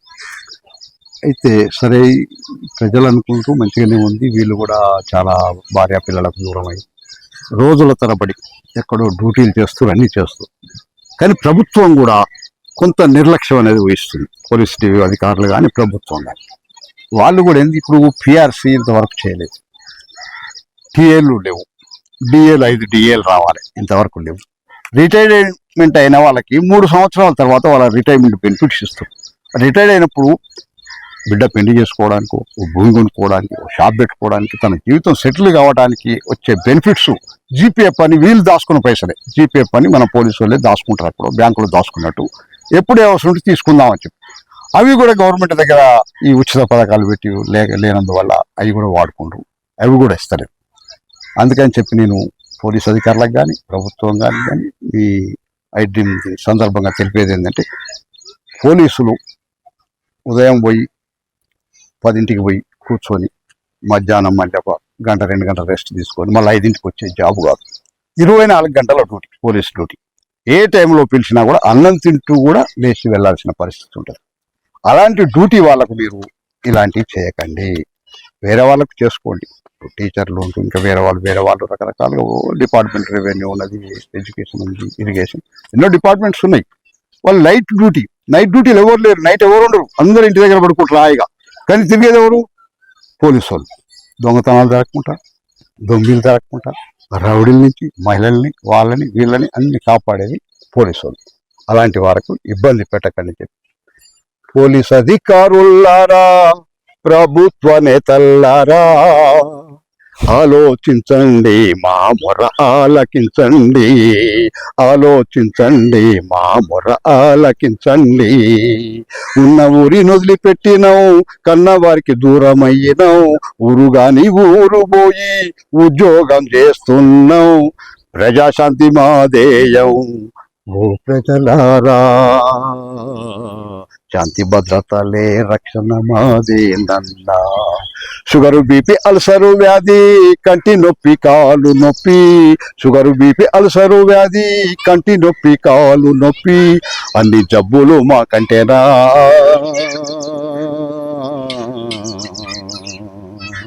కారు మబ్బు బతుకాయనా, పోలీస్ అధికారులారా, ప్రభుత్వ నేతల్లారా, ఆలోచించండి, మా మొర ఆలకించండి.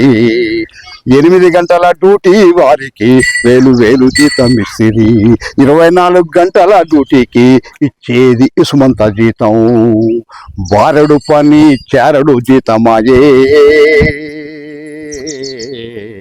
దున్నపోతు చాకిరి దూడ మేత ఆయే. పోలీస్ అధికారులారా, ప్రభుత్వ నేతల్లారా, ఆలోచించండి, మా మొర ఆలకించండి.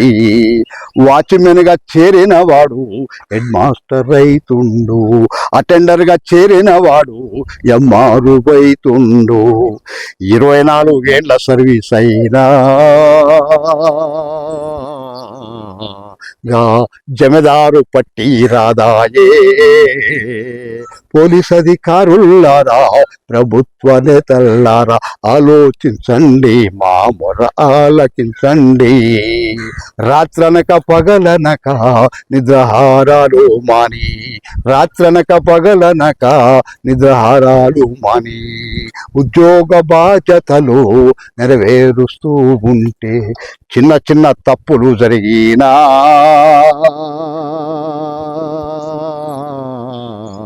సస్పెండు డిస్మిస్ బహుమతేనా, చిన్న చిన్న తప్పులు జరిగినా సస్పెండు డిస్మిస్ బహుమతేనా. పోలీస్ అధికారులారా, ప్రభుత్వ నేతల్లారా, ఆలోచించండి, మా మొర ఆలకించండి, ఆలోచించండి, మా మొర ఆలకించండి.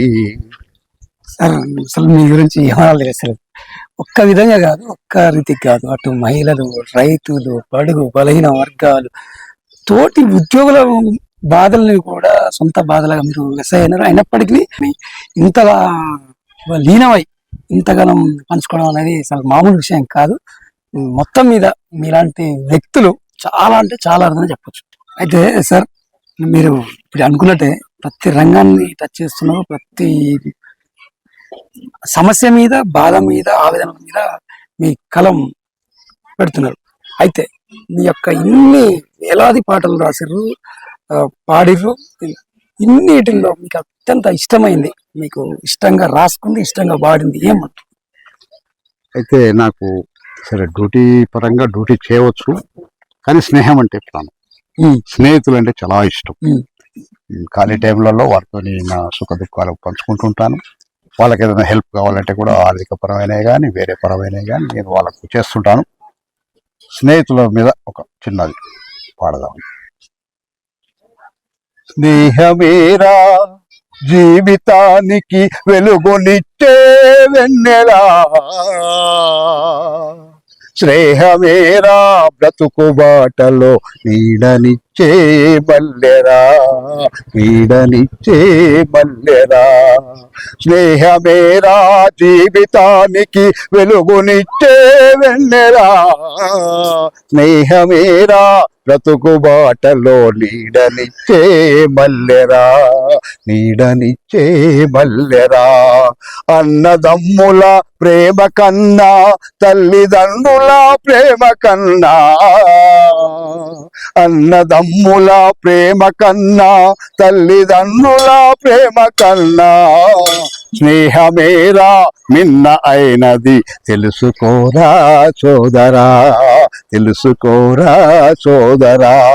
స్నేహమేరా జీవితానికి వెలుగునిచ్చే వెన్నెలా, స్నేహమేరా బ్రతుకు బాటలో నీడనిచ్చే మల్లెరా, నీడనిచ్చే మల్లెరా. సరే, ఓకే, ఇంత ఇప్పుడు మనం సుదీర్ఘంగా అన్ని మాట్లాడుకున్నాం. అయితే మీ యొక్క ఈ కళా రూపం, కళ యొక్క పాట, ఎన్నింటిలో మీకు గొప్పగా అనిపించిన ప్రశంస కానీ, గొప్పగా అనిపించినటువంటి అవార్డ్స్ కానీ, ఎలాంటి ఏ గొప్ప వ్యక్తులు మీకు అప్రిషియేట్ చేసిన సందర్భాలు ఏంటి? నాకు శివధర్ రెడ్డి గారు, సజ్జనార్ గారు, తర్వాత ఈశ్వర్ రెడ్డి గారు డిఐజీ గారు, ద్వారకా తిరుమలరావు గారు డిఐజీ గారు, రంగనాథ్ మన రంగనాథ్ గారు, బాలసుబ్రహ్మణ్యం గారు, ఇంకా వీళ్ళందరూ కూడా నాకు అవార్డ్స్ ఇవ్వడం జరిగింది. తర్వాత ఏకే ఖాన్ గారు నాకు మంచి రివార్డు వాళ్ళు కూడా ఇచ్చారు. అందరు ప్రశంసలు అన్నీ జరిగినాయి. సుద్దాల అశోక్ తేజ నన్ను పిలిచి నాకు సన్మానం చేశాడు. సుద్దాల అశోక్ తేజ గారు తెలుసు కదా, గొప్ప రైటర్, అవార్డు ఆయన. నేను సైతం పాట రాసిన ఆయనే. మొన్న త్రిపుల్ లో కూడా రాసిన పాటలు మంచి ఆయన నాకు సన్మానం చేశాడు. ఆర్డీఓలు కలెక్టర్ నారాయణ రెడ్డి గారు మొన్న వచ్చి నారాయణ రెడ్డి గారు నాకు సన్మానం. నల్గొండ జిల్లా కలెక్టర్ వచ్చినా, ఎస్పీ వచ్చినా కలెక్టర్ గారు, మీకు అవార్డు ఇవ్వాల్సిందే. దయాచారి గారు, చాలా మంది చెప్పుకుంటూ పోతే చాలా మంది అవార్డులు వాళ్ళు ఇచ్చారు. నా కళ అనేది నా పోలీస్ డ్యూటీ కంటే అది ఒక భాగమే, కానీ ఈ కళ ద్వారా నేను చాలా వరకు ప్రచారంలో పొందిన. అందరి అధికారులది, అందరూ ప్రజలది అంత అభిమానం, ప్రశంసలు కూడా పొందిన. నాకు కళాకారుడిగా చాలా ఇష్టం. ఇక నాకు కొద్దిగా సమయం ఉంది రిటైర్మెంట్ తర్వాత ఒక కళా బృందం చేసుకొని కొంతమందిని చేసుకొని గ్రామానికి కూడా ఉచితంగా మా కళా ప్రదర్శన చేయాలనే ఆలోచన నాకు ఉంది. మీరే రిటైర్ అయిన తర్వాత ఈ కళ ద్వారా జనాలకు వెళ్ళిపోవాలనేది మీ యొక్క అంతిమ ఆశయం. వాళ్ళు పడుతున్న సాధక బాధకాల మీద ప్రభుత్వానికి, పై అధికారులకు, ఆఫీసర్లకు విన్నవించే విధంగా వాదనని వారికి ప్రోగ్రామ్ చేయాలనే ఆలోచన నాకు ఉన్నది. మొత్తమే చాలా గ్రేట్ అండి. గవర్నమెంట్ డిపార్ట్మెంట్ లో చేసుకుంటూ కూడా గవర్నమెంట్ ని మేల్కొల్పుతా, ప్రజల బాధలు చెప్తా, నేను అసలు నా లక్ష్యమే అదని చెప్పడం అనేది చాలా అద్భుతమైన విషయం. సరే, మొత్తం మీదైతే మీ యొక్క లైఫ్ ని ప్రజలకు అంకితం చేశారు, ప్రజలకే ఇస్తున్నారు. మా డ్రీమ్ ఛానల్ తరఫున కూడా మీకు స్పెషల్ థ్యాంక్స్ చెప్తున్నాను. ఈ సందర్భంగా ఐ డ్రీమ్ ప్రేక్షకులందరికీ నేను కోరుకునేది ఒకటే, ఈ గంజాయి లాంటి దానికి యువతకు ముఖ్యంగా కోరుకునేది, గంజాయి మత్తులో వెళ్ళొద్దు, మీరు సైబర్ నేరాల పట్ల మీరు పోవద్దు, మంచిగా చదువుకోండి, మంచి జీవితాన్ని, మంచి అలవాట్లని అలవర్చుకోండి, మంచిగా ఉండండి. గంజాయి మత్తు వదలరా యువకుడా, కుటుంబాన్ని చిత్తు చేయకూరా. గంజాయి మత్తు వదలరా యువకుడా, కుటుంబాన్ని చిత్తు చేయకురా. ఆరోగ్యం కాపాడుకోరా, మధ్యంతరంగా ఎందుకురా. ఆరోగ్యం కాపాడుకోరా, అవనిలో నీ విలువ ఎంతో తెలుసుకోరా యువకుడా. ఈరోజు యూత్ రేపు భవిష్యత్తు వాళ్ళది, రేపు దేశానికి కాబోయే ప్రథమ పౌరులు వాళ్ళు. అలాంటి వాళ్ళు ఇలా చెడు అలవాట్లకు బానిసలయ్యి గంజాయి, డ్రగ్స్, హెరాయిన్ ఇలాంటి వాటికి బానిసలయ్యి యువ శక్తి మొత్తం నిర్వీర్యమైపోతుంది. మన దేశానికి కావాల్సింది యూత్. వారి వల్లనే రేపు వాళ్ళు మంచి మంచి ఆఫీసర్లు ప్రజలకు న్యాయం చేస్తారని చెప్పి ప్రభుత్వం ఎన్నో లక్షలు వేలు ఖర్చు పెట్టి మంచి మంచి స్కూల్స్, మంచి మంచి ఇప్పుడు స్కూళ్ళలో ఇంగ్లీష్ మీడియం చేస్తున్నారు. అన్ని స్కూళ్ళల్లో కూడా ప్రైవేట్గా వాళ్ళకు స్టైపెండ్లు అలాంటివి ఇచ్చి చదివిస్తుంటారు. అలాంటిదన్నీ వదులుకొని ఈ చిన్న చిన్న అలవాట్లకి చిన్న ఏజ్లో 14-15 ఏళ్ళలో లవ్. ఎందుకని పోక్సో చట్టం, బెయిల్ కూడా దొరకదు. ఎందుకు అలాంటి ఆడపిల్లల్ని ఇబ్బంది పెట్టడం? వాళ్ళు ఎంతమంది చూస్తున్నాం సమాజంలో, యాసిడ్ దాడులు, కత్తితో దాడులు. ఆ చిన్న వయసులో లవ్ ఏంటి? నీకేం తెలియదు, అమ్మాయికి కూడా ఏం తెలియదు. వాళ్ళ చదువులు ఆపేసి వాళ్ళ తల్లిదండ్రుల కడుపులో కోత పెట్టి ఇబ్బంది పెడతారు, చంపేస్తారు, కత్తితో ఘాట్లు పెట్టడం, పొడవటం, నువ్వు నన్ను లవ్ చేయకుంటే నేను ఆత్మహత్య చేస్తాను, నేను చేసుకుంటాను. ఇలాంటి యువత అలాంటి పోకడలు పోకుండా మంచిగా మన సమాజం, మన భారతదేశం, ఇండియన్ హిందూ సంప్రదాయాలు ఉన్నాయి, మనకు మంచి మంచి సంప్రదాయాలు, మంచి కల్చర్ ఉంది. దాన్ని కాపాడుకుంటూ మన దేశానికి యువత ఒక వెన్నెముకలాగా తయారు కావాలి. కానీ మత్తులో ఊగిపోతూ, ఒక మత్తులో జోగిపోతూ మీరు దేశానికి చీడపురుగులాగా తయారు కావద్దని ఈ సందర్భంగా నేను యువతని కోరుతున్నాను. సార్, అయితే మీరు అసలు ఇంటర్వ్యూ చేయడమే 2 సంవత్సరాల నుంచి తిప్పించుకొని అడిగించుకొని ఇచ్చినారు.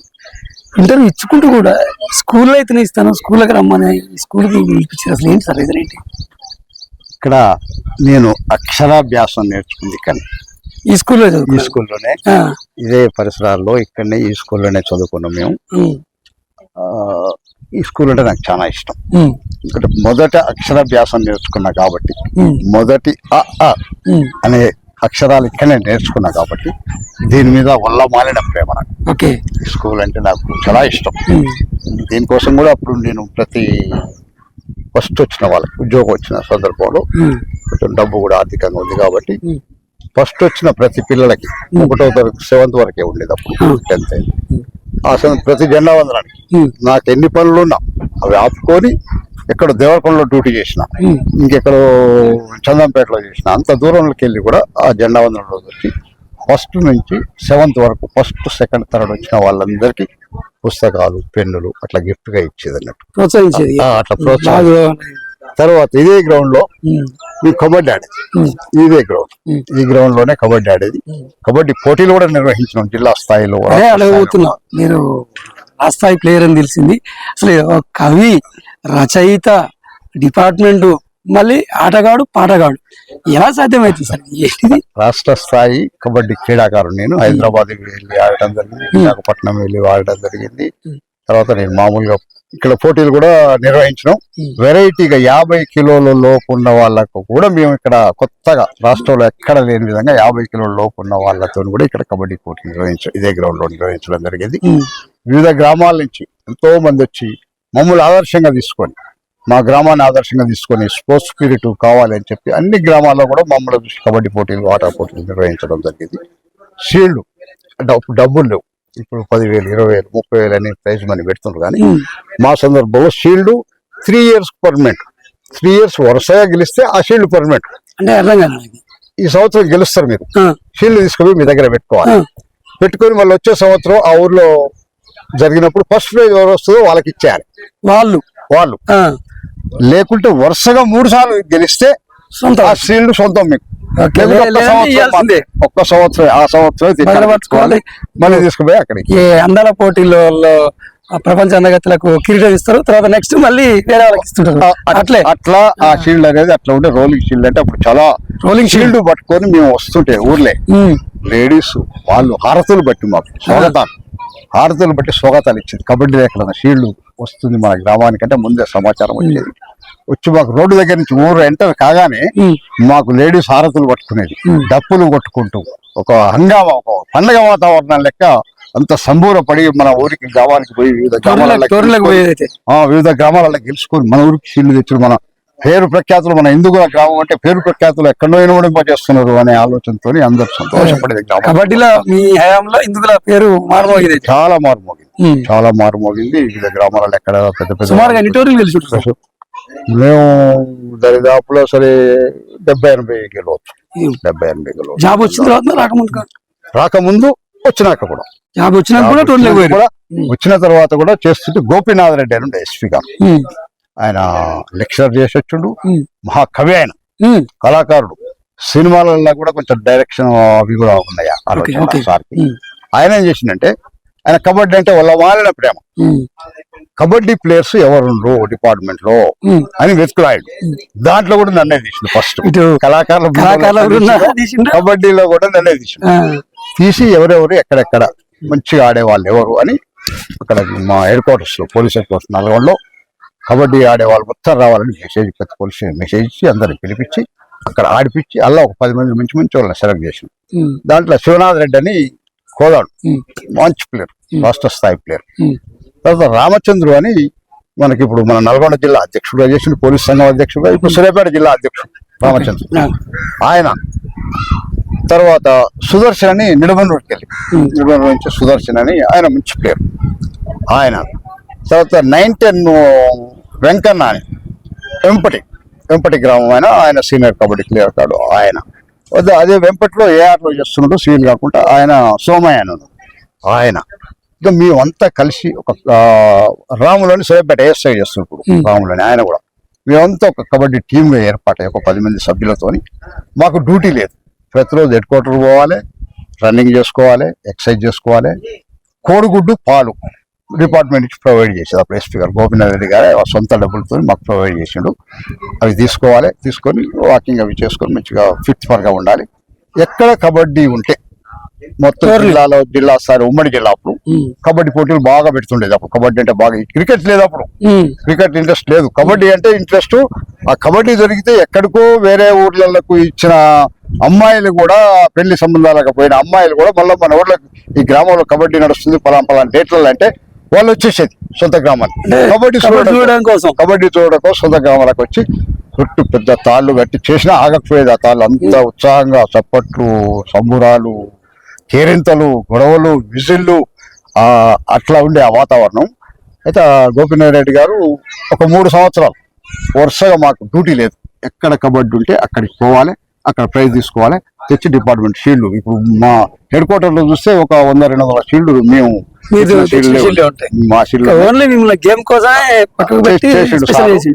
సారీ చీఫ్ గెస్ట్ వస్తుండేది, ఆయన ప్రైజ్ ఇస్తుండేది.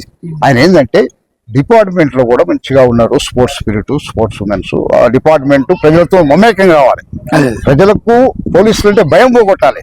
ఏ సమస్య ఉన్నా పోలీస్ స్టేషన్ డైరెక్ట్ వచ్చి చెప్పగలిగేంత మంచిగా నిస్వార్థంగా లేకుండా మంచిగా వచ్చి ప్రేమతో చెప్పగలగాలి, ఆప్యాయతను రావాలి పోలీస్ స్టేషన్ అనే ఉద్దేశంతో ఆయన ప్రజలకు పంపించండు. పోలీసు వాళ్ళు కూడా ప్రజలకు కలవాలి.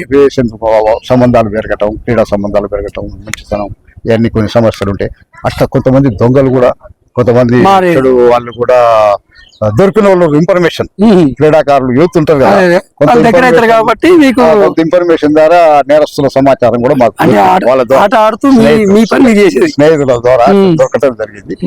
అయితే మేము ఒక 2 లక్షలు మాకు వచ్చినాయి అప్పుడు ఆ రోజుల్లో అక్కడ ఇంత మనీ లేదు అప్పుడు. ఎంత 1000 రూపాయలు, 2000, 3000, 5000 లాస్ట్ అంతవరకే పెట్టేది ప్రైజ్ మనీ, షీల్డ్ ఇస్తుంది. అయితే ఆ మనీ మొత్తం తెచ్చి కలెక్ట్ చేస్తే ఒక 2 లక్షలు అయినాయి మాకు.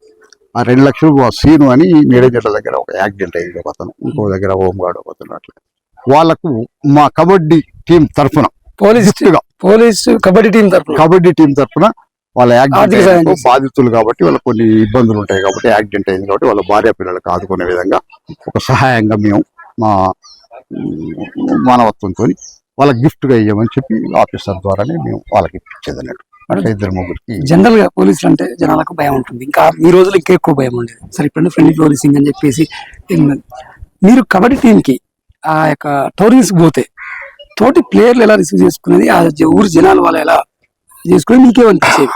అయితే మమ్మల్ని పోలీస్ టీం అని పేరే పోలీస్ టీం అని పెట్టుకున్నాము, ఏపీ పోలీస్ టీం అని పెట్టుకున్నాము.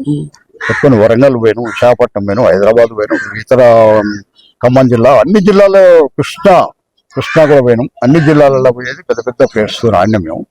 కానీ ఎక్కడికి కానీ మమ్మల్ని పోలీసు లాగా చూడలే, స్నేహితుల్లాగా, ఒక ఇంటి మనిషి లాగా, ఒక అన్నలాగా, ఒక తమ్ముళ్ళలాగా మంచిగా మాతో. ఎందుకు స్పోర్ట్స్ స్పిరిట్ అంటేనే, స్పోర్ట్స్ మెన్ అంటేనే వాళ్ళకు మానవత్వం ఎక్కువ ఉంటుంది, ఎక్కువ ఓ గ్రూప్ ఉంటుంది స్పోర్ట్స్ మెన్స్, ఓ పాజిటివ్ గ్రూప్ ఉంటుంది, మానవత్వం ఎక్కువ ఉంటుంది ఓ పాజిటివ్ ఉన్న వాళ్ళకి. అయితే అట్లా ఉంది కాబట్టి వాళ్ళు ఎక్కడెక్కడ పోలీస్ అనే దౌర్జన్యం కానీ, పోలీస్ అనే గర్వం కానీ ఎక్కడ చూపించకపోయేది. క్రీడాకారుల్లాగా వెళ్ళిపోయేది, అందరితో కలిసిమెలిసి స్నేహితుల్లాగా మంచిగా. స్పోర్ట్స్ అంటేనే స్పోర్ట్స్ స్నేహభావాన్ని పెరగడానికే స్పోర్ట్స్. కాబట్టి మనం అక్కడ పోయి మేము పోలీసులు అని దౌర్జన్యం చేయటం, లేకపోతే గర్వపడటం, మేము అట్లా లేదు మాకు. మేము ఎప్పుడు కూడా అందరితో కలిసిపోయేది. ప్రజలు కూడా మమ్మల్ని రిసీవ్ చేసుకుని వాళ్ళ ఇళ్ళకి పిలిచి భోజనాలు పెట్టడం, మాకు టీలు ఇవ్వటం, కాఫీలు ఇవ్వటం, ఇట్లా వాళ్ళ సందర్భాలు, మా ఆటను చూసి, మా ప్రతిభను చూసి ఇంకా మెచ్చుకొని మాకు వేరే ఆఫర్లు కూడా చేసేది పోకపోయేది. కానీ అట్లా వాళ్ళు ప్రేమతోని వాళ్ళు భోజనాలు, టీలు, కాఫీలు ఇట్లా తీసుకుపోయి ఇంటికి తీసుకుపోయి కూడా చేసుకునేది. గ్రామంలో ఉన్న ఇంట్రెస్ట్ స్కూల్లో ఈ గ్రౌండ్ లో అభ్యాసం నేర్చుకున్నాం కాబట్టి అందుకని స్కూల్లోనే ఇస్తాను నేను ఇంటర్వ్యూ అని. మీరు ఎన్నోసార్లు ప్రయత్నం చేసి నల్గొండ ఇవ్వండి, హైదరాబాద్ రండి, స్టూడియోకి రండి, ఇక్కడ రండి, ఎక్కడ రండి, ఎన్నో సందర్భాలు చెప్పినా కూడా నాకు ఏంటంటే ఈ చిన్నప్పుడు ఫస్ట్ నేర్చుకుంది ఇక్కడ. అందుకని ఫస్ట్ విద్యా ఇవాళ MA LLB చేయొచ్చు, నేను MA LLB చేశాను, కవితలు పాటలు అన్ని రాస్తున్నాను. కానీ అయినా కూడా నేర్చుకున్న ఫస్ట్ ఇక్కడ కాబట్టి నా స్కూల్లోనే ఇస్తానని చెప్పి మీకు ప్రపోజల్ పెట్టి దానికోసం ఇన్ని రోజులు లేట్ అయింది కూడా దానికోసం. మొత్తం మీద చాలా గ్రేట్ అండి. ఇటువంటి స్కూల్ని మర్చిపోక అదే కబడ్డీ మీకు మమ్మల్ని గుర్తింపు తీసుకొచ్చిన కబడ్డీని, తర్వాత మీకు గుర్తింపు తెచ్చినటువంటి కళని ఇక్కడే స్టార్ట్ చేశారు కాబట్టి ఇక్కడనే ఇంటర్వ్యూ చేయడం అనేది చాలా అభినందనీయ విషయం. అయితే సార్ మీలో ఒక్క కోణం లేదు, రకరకాలు ఉన్నాయి. తెలంగాణ ఉద్యమం టైంలో మీరు డిపార్ట్మెంట్ లో ఉండి తెలంగాణ ఉద్యమం కోసం కొట్లాడారు, చాలా ప్రసంగాలు చేసారు, మీటింగ్ లో పోయారని తెలిసింది. ఒక డిపార్ట్మెంట్ లో ఉండి అలా ఎలా అంత ధైర్యం ఎలా వచ్చింది, ఏం చేశారు? కవితలు రాశాను తెలంగాణ కోసం. ఎందుకంటే తెలంగాణ కోసం ఎంతో మంది బలిదానాలు అవుతుంది, 1200 మంది బలిదానాలు. అంతకుముందు గతంలో చెన్నారెడ్డి ఉన్నప్పుడు కూడా వచ్చింది తెలంగాణ ఉద్యమం. సరే అతనికి ఏదో పదవులు ఇచ్చిండ్రు, అప్పుడు వీగిపోయింది. తర్వాత మళ్ళీ శ్రీనివాసరెడ్డి, ఎల్లపరెడ్డి శ్రీనివాసరెడ్డి ఆ టైంలో కూడా వచ్చింది. తర్వాత ఇంద్రారెడ్డి హోమ్ మినిస్టర్గా ఉండే ఆయన టైంలో కూడా తెలంగాణ తల్లి అని పెట్టి విజయశాంతి కూడా పెట్టడం జరిగింది. కేసీఆర్ కూడా పెట్టడం లాస్ట్ కేసీఆర్తోనే సాధ్యమైంది అది. అయితే ఎంతో మంది బలి అవుతున్నారు. ఇక్కడ నీళ్లు లేవు, నిధులు లేవు, మనకి మొత్తం అడవి ప్రాంతం అయిపోయింది. ఆంధ్ర వాళ్ళకు మొత్తం నిధులన్నీ అక్కడనే పోతున్నాయి ఎక్కువ భాగము. వాళ్ళకు ఫస్ట్ నుంచి కూడా బ్రిటిష్ కాలం నుంచి కూడా వాళ్ళకు రైల్వే వ్యవస్థ, ఎడ్యుకేషన్ వ్యవస్థ అవన్నీ బాగున్నాయి అక్కడ. కాబట్టి మనం వెనకబడిపోయి ఉన్నాం. ఎప్పుడు ముఖ్యమంత్రులు కూడా అక్కడి నుంచే అవుతున్నారు, ఆంధ్ర నుంచే. అయ్యే వరకు వాళ్ళ డామినేషన్ ఎక్కువ ఉన్నది. చెలంగాణ వాళ్ళని తొక్కేస్తున్నారు అనే ఇబ్బందులు ఎంతో మంది పడి, ఎంతో మంది ఆత్మహత్యలు, వలస పాలన. మహబూబ్ నగర్ ప్రజలు ఏముందండి, మొత్తం వలసలు. ఎక్కడ పోయినా వాళ్ళు బొంబాయిలో వాళ్ళే కూలి పనులు, వాళ్ళే డ్రైనేజ్ పనులు, వాళ్ళే కార్మికులు, అంతా వాళ్ళే. ఎక్కడ పోయినా రోడ్లు వేయటం, వాళ్ళు నడి ఎండలో చెమటలు కారుకుంటూ తిప్పర్తి రోడ్డు వేశారు. ఒక సందర్భంలో రోడ్డు వేస్తున్న సందర్భంలో వాళ్ళు పోలీస్ స్టేషన్కి వచ్చారు కొంతమంది.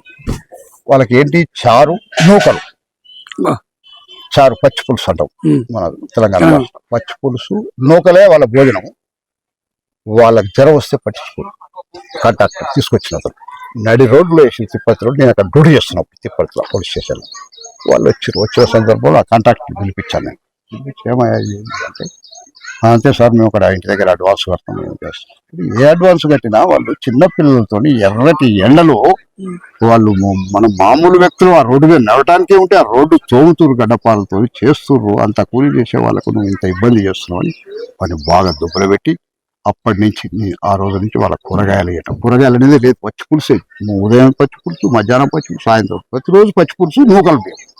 ఆ నూకలు కూడా బంద్ చేసి వాళ్ళకి మంచి బియ్యం ఇప్పించి వాళ్ళ కూరగాయలు ఇప్పించి వాళ్ళు తెలంగాణ అంటే వలస పాలన, వలస వాదులు పోయి ఎక్కడో బతికి కొడుకులు దుబాయ్ పోవటం, దుబాయ్ పోయి సంపాదించుకోవటం, తల్లిదండ్రులు ఇక్కడ ఉండటం, వాళ్ళ జ్వరాలు రావటం, వాళ్ళ ఆరోగ్యాలు కదా మరణించటం, ఇవన్నీ జరుగుతున్న సందర్భంలో తెలంగాణ ఉద్యమం లేచిన క్రమంలో నేను ఒక కళాకారునిగా ఉద్యోగం చేస్తున్నా, కానీ చేసినా కూడా తెలంగాణ అభిమానం ఉద్యోగస్తులు మొత్తం కూడా అప్పుడు సమ్మె చేసారు. అందరూ ఆర్టీసీ వాళ్ళు పాల్గొన్నారు, టీచర్లు పాల్గొన్నారు, ప్రతి ఉద్యోగస్తులు పాల్గొన్నారు. ఆ సందర్భంలో నేను కూడా పాల్గొని కవితలు మంచి కవితలు రాసినాం. ఇక తెలంగాణ వచ్చినాక కూడా అవతరణ దినోత్సవం మీద కూడా నేను మంచి ఒక పాట కూడా రాసిన. నిన్న జూన్ 2కు తెలంగాణ అవతరణ దినోత్సవం. ఆ తెలంగాణ పాటలు రాసిన కవితలు రాసిన సందర్భంగా కేసీఆర్ గారు ఏం చేశారంటే, ఫస్ట్ గవర్నమెంట్ రాగానే జూన్ 2 ఒక మంచి వాతావరణం వల్ల పండగ వాతావరణం చేసుకోవాలి, కళాకారులకు మొత్తం అవార్డులు ఇవ్వాలి, కళాకారుల వల్లనే వచ్చింది అనే సందర్భంలో 10,116 అప్పుడు ఫస్ట్ బహుమతి ప్రతి మండలానికి. ఏ మాళ్ళపల్లి మండలం, తిప్పర్తి మండలం, చంద్రపేట మండలం, మీద ఏ మండలానికి కూడా ప్రతి దగ్గర ఒక కళాకారుడు మంచి ఫస్ట్, సెకండ్, థర్డ్ 3 ప్రైజులు. ఫస్ట్ వరకు 10,116 సెలెక్ట్ చేయడం జరిగింది. అప్పుడు నేను చందంపేటలో చేస్తున్నాను డ్యూటీ, దేవరకొండ దగ్గర చందంపేటలో. ఆ సందర్భంలో అక్కడ నాకు ఫస్ట్ ప్రైజు 10,116 అవార్డు కేసీఆర్ గారు తెలంగాణ రాగానే ఫస్ట్. ఏం పాటలు రాశారు, ఏం పాడారు ఒకసారి కోసం? పోలీస్ అన్నా గుణమెంత చల్లనిదే పోలీస్ అన్నాని, గుణమెంత చక్కనిదే పోలీస్ అన్నా, పండగ పబ్బమనక కర్తవ్య దీక్షలుంటావు, ఆలి పిల్లలతోని కలిసి ఎన్నడుండవు, పండగ పబ్బమనక కర్తవ్య దీక్షలుంటావు, 24 గంటల డ్యూటీ నీదేనన్నా, ఈ సుమంత జీతం నీకేనన్నా, ఈ సుమంత జీతం నీకేనన్నా, కొట్లాట జరిగే కాడికి కోయిలై నువ్వు వస్తావు, కొట్లాట జరిగే కాడికి కోయిలై నువ్వు వస్తావు, కులమనక మతమనక కలహాన్ని మాన్పజూస్తావు, కులమనక మతమనక కలహాన్ని మాన్పజూస్తావు, మా కోసం దెబ్బలు తింటావు పోలీసన్నా, గొడవలన్నీ ఆపేస్తావు పోలీసన్నా, గొడవలన్నీ ఆపేస్తావు పోలీసన్నా, గూడెంలోని గుడిసెవోలే పోలీసన్నా, నీ గుణమెంత చక్కనిదే పోలీసన్నా, నీ గుణమెంత చల్లనిదే పోలీసన్నా, భూమి పంచాయతీ కాడికి బంధువై నువ్వు వస్తావు, భూమి పంచాయతీ కాడికి బంధువై నువ్వు వస్తావు, భూబకాసూరుణ్ణి బోనులో పెట్టేస్తావు, పేదవాడి పక్కనుంటావు పోలీసన్నా, మీతో పేగుబంధం ఉందంటావు పోలీసన్నా, మీతో పేగుబంధం ఉందంటావు పోలీసన్నా, గుడెలోని గుడిసెవోలే పోలీసన్నా, నీ గుణమెంత చక్కనిదే పోలీసన్నా, నీ గుణమెంత చల్లనిదే పోలీసన్నా, ట్రాఫిక్ డ్యూటీలోన స్తంభమై నిలబడతావు, ట్రాఫిక్ డ్యూటీలోన స్తంభమల్లె నిలబడతావు, ఎండనక వాననక రాత్రి పగరుకుంటావు, ఎండనక వాననక రాత్రి పగరు కావలిగాస్తావు, ఆకలి దప్పులనక ఎండవానలో ఉంటావు, మా ప్రయాణం గమ్యం చేస్తావు పోలీసన్నా, మా ప్రమాదాలు ఆపేస్తావు పోలీసన్నా, ప్రమాదాలు ఆపేస్తావు పోలీసన్నా, గుడెల్లోని గుడిసెబోలే పోలీసన్నా, నీ గుణమెంత చక్కనిదే పోలీసన్నా, నీ గుణమెంత చల్లనిదే పోలీసన్నా. ఈ బంధుప్రీతి లేకుండా చేసినట్టయితే ఈ నేరాలు ఘోరాలు అనేవి సమాజంలో ఉండనే ఉండవు. ప్రతి వాళ్ళు కూడా తమ స్వార్థం కోసం, బంధుప్రీతి కోసం తప్పులు చేస్తున్నారు. అలా చేయొద్దని చెప్పి నేను ఈ సందర్భంగా పోలీస్ డిపార్ట్మెంట్కి కానీ ఇతర డిపార్ట్మెంట్ అన్నిటికీ కూడా నేను మనవి చేస్తున్నాను. మీ యొక్క పోలీస్ అయితే ఏంటి, కళాకారులు అయితే ఏంటి, మెమరబుల్ థింగ్, మర్చిపోలేని సంఘటనలు ఏమైనా ఉన్నాయా మా ప్రేక్షకుల కోసం చెప్తే? చాలా ఉన్నాయండి. ఇప్పుడు మనం ఇంతసేపు చేస్తున్నాం కానీ మన పోలీసులు ఏం డ్యూటీ చేస్తారు, వాళ్ళని ప్రజలు ఏమనుకుంటారు పోలీస్ డ్యూటీలా అనే సందర్భం ఇంకా మనం మాట్లాడుకోవాలి. అన్ని బయట విషయాలు మాట్లాడుతున్నాం. మన డిపార్ట్మెంట్ పరంగా ఉన్నా కాబట్టి డిపార్ట్మెంట్ గురించి వేరే వాళ్ళు ఎట్లా ఆలోచిస్తారు, దాంట్లో ఉన్న సాధక బాధకాలు ఏంటి అనేది కూడా మనం ఒకసారి అందులో కూడా చెప్పండి. అయితే ఎండనక వాననక అష్ట కష్టాలు పడి నిద్ర లేమితోని భోజనాలు దొరకక సమయంలో ఎక్కడో పోతారు డ్యూటీ, బందోబస్తు డ్యూటీ. ముఖ్యమంత్రి వస్తుంటాడు, ఇంకెవరు గవర్నర్ వస్తుంటాడు, లేకుంటే ఇంకెవరో విఐపి పెద్ద వ్యక్తి వస్తుంటాడు. అలాంటి టైంలో భోజనం దొరకదు, నిద్ర ఉండదు, సరైన కూర్చోవడానికి ఒక కుర్చీ కూడా దొరకదు. అలాంటి సందర్భాలలో కూడా పోలీసులు ఎంతో శ్రమపడి తమ ఫ్యామిలీస్కు దూరంగా ఉంటూ ఎన్నో ఇబ్బందులు పడుతూ తమ సొంత పనులన్నీ మానుకొని డిపార్ట్మెంట్ కోసం సేవ చేయడం జరుగుతుంది. అలాంటి వారికి ఎట్లా ఉన్నాయి వాళ్ళ సేవలు అనేది ఇప్పుడు కొంచెం మనం పాట ద్వారా వివరించు. చెప్పండి. ప్రజలు ఏమనుకుంటారు పోలీసుల గురించి అనేది వాళ్ళ ఇన్న మాటలనే నేను పాటగా మలిచడం జరిగింది. మీ స్పెషాలిటీ అది కదా, తాజా ఏముంటది, న్యాచురాలిటీ మీ యొక్క కవితలో కానీ పాటల్లో కానీ ఏదున్నా న్యాచురాలిటీ ఉంటుంది. గూడెంలోని గుడిసెబోలే ఓ పోలీస్ అన్న, నీ గుణం ఎంత చల్లనేదే ఓ పోలీస్ అన్న. గూడెంలో గుడిసె, గూడెం అంటేనే ఎక్కడో సిటీకి దూరంగా ఎక్కడో ఉంటుంది గూడెం. అక్కడ కూడా ఒక బిల్డింగ్ కాదు, గుడిసె. అక్కడ గుడిసెలో ఎంత చల్లగుంటుంది మనకు, అది గూడెం. ఈ కాలుష్య వాతావరణానికి అన్నిటికీ దూరంగా ఉండేదే గూడెం. అక్కడ ఒక గుడిసె. అక్కడ ఎంత చల్లదనం ఉందో, అక్కడ ఎంత మంచి ఉందో, ఎంత ప్రేమదనం ఉందో, నీ గుణం కూడా అంత చల్లదనమైనది అనేది తీసుకుని నేనే పల్లవిగా. గూడెంలో పాల్గొనటం, కళాకారులు, కవులు చాలా మంది నాకు మిత్రులు ఉన్నారు. పుస్తక జ్ఞానం, పుస్తక పట్టు. నేను డ్యూటీ లేని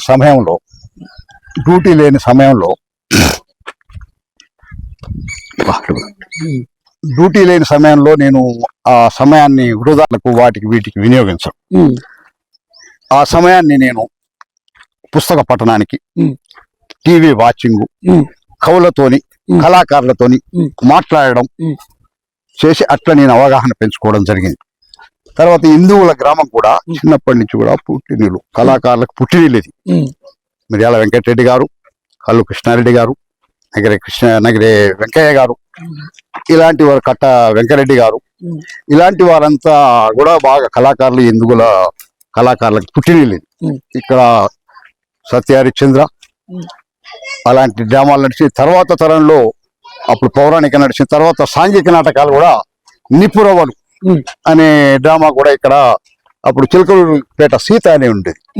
ఆమెను తీసుకొచ్చి కూడా ఇక్కడ నాటికలు వేసిన సందర్భాలు ఉన్నాయి. మన కృష్ణారెడ్డి సారు చిలకలూరుపేట సీత ఆమె డాన్సరు, నటి. తర్వాత సురభి వాళ్ళు కూడా ఇక్కడ వచ్చి వేయటం నేను చూశాను.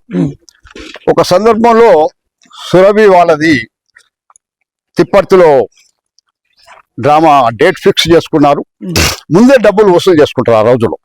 వేసుకొని మొత్తం లైటింగ్ వేసుకుంటూ అందరికి ప్రచారం చేసి ఊర్లలో టికెట్లు ముందే అమ్ముకుంటారు వాళ్ళు. అన్ని అమ్ముకున్నారు, అయిపోయింది. తర్వాత శ్రీరాముని పాత్ర వేయాలి. అతనికి బాగా జ్వరం వచ్చింది. 100 పద్యాలు ఉంటాయి రాముడి క్యారెక్టర్. ఆ 100 పద్యాలు వేయాలని వాళ్ళు సందర్భంలో మొత్తం వెతుకుతున్నారు, ఎవరు కావాలి. మరి ఇప్పుడు అనౌన్స్ చేశారు, ఆల్రెడీ టికెట్లు అమ్ముకున్నారు, జనం వచ్చి మీద పడతారు, మొత్తం వాళ్ళ స్టేజ్ని గీజిని అన్ని భగ్నం చేస్తారు, ఆ డ్రామా ఫెయిల్ అయితే అనే ఉద్దేశంలో అట్లాంటి కళాకారుల కోసం ఎదురు చూస్తున్న సందర్భం అది.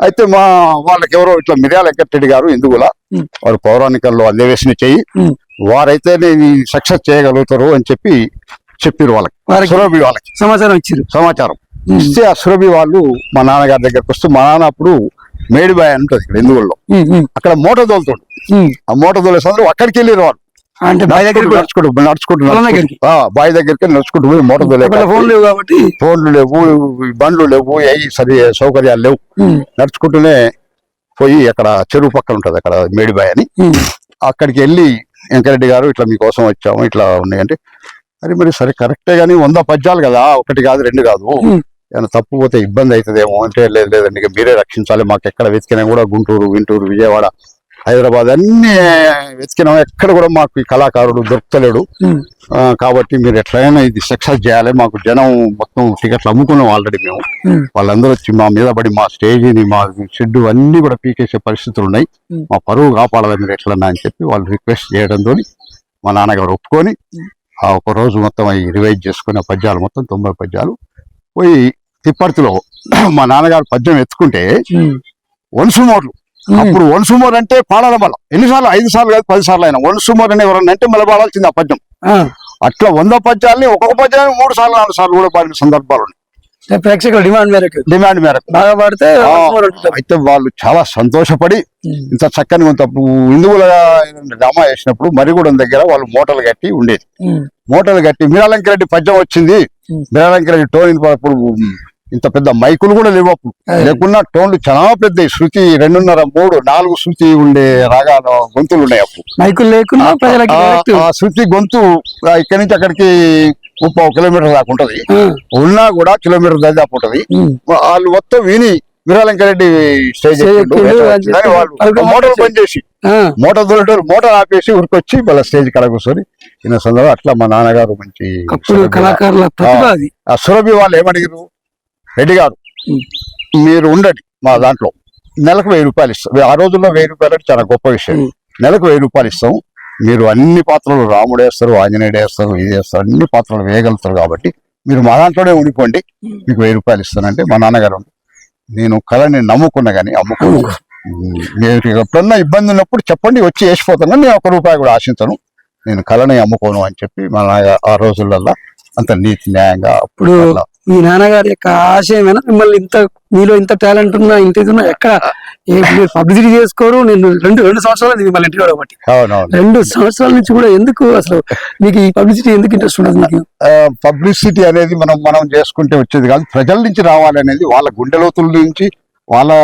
దగ్గర నుంచి రావాలి ప్రోగ్రామ్స్ చాలా వైఎస్ రాజశేఖర రెడ్డి స్టేజీల మీద అక్కడ వేల జనాభాలో కూడా మా కళా బృందం ద్వారా రాజశేఖర రెడ్డి గురించి వాళ్ళ గురించి కూడా పాటలు రాసి పాడడం జరిగింది షర్మిల గారు కూడా మా ఇంటికి రావడం జరిగింది ఇందుగులకి వైఎస్ రాజశేఖర రెడ్డి కూడా మా ఇందుగులకు వచ్చి మా అన్న కొడుకు పేరు పెట్టి పోవడం జరిగింది అప్పట్లో సందర్భంలో అయినా కూడా మేము ప్రచారం చేసుకోవాలనుకో ఎందుకంటే పబ్లిక్ లో వాళ్ళ గుండె లోతుల నుంచి రావాలి కానీ మనం నేను గొప్ప నేను ఇట్లా అట్లా అని చెప్పుకోవడం మాకు ఇష్టం అంటే కళని కళాకారుల్ని పరిచయం చేయాల్సిన బాధ్యత మా వంతు మేము చేస్తుంటుంటాం కదా అందులో భాగంగానే మిమ్మల్ని చేసాం తప్ప మీ వేరే ఉద్దేశం కాదు ఇంకో విషయం ఏంటంటే మీరు ఇంతగానం కళ ద్వారా మీ డిపార్ట్మెంట్ బాగా ఫేమస్ అయ్యారు తర్వాత జనాలు దుర్గారెడ్డి సార్ అంటే వచ్చిందంటే మార్చిపోతారని ఫిక్స్ అయిపోయినారు గ్రామాలలో నాటసార కానివ్వండి మహిళల శిశు విక్రయాలు కానీ ఇంకా ఏదైనా సరే దుర్గారెడ్డి సార్ భిన్నం వస్తుంది దుర్గారెడ్డి సార్ వస్తున్నాడు అంటే ఇంకా వాళ్ళు ఆటోమేటిక్గా మాయ చేసిపోతున్నాయి కానీ తీసుకొని వచ్చారు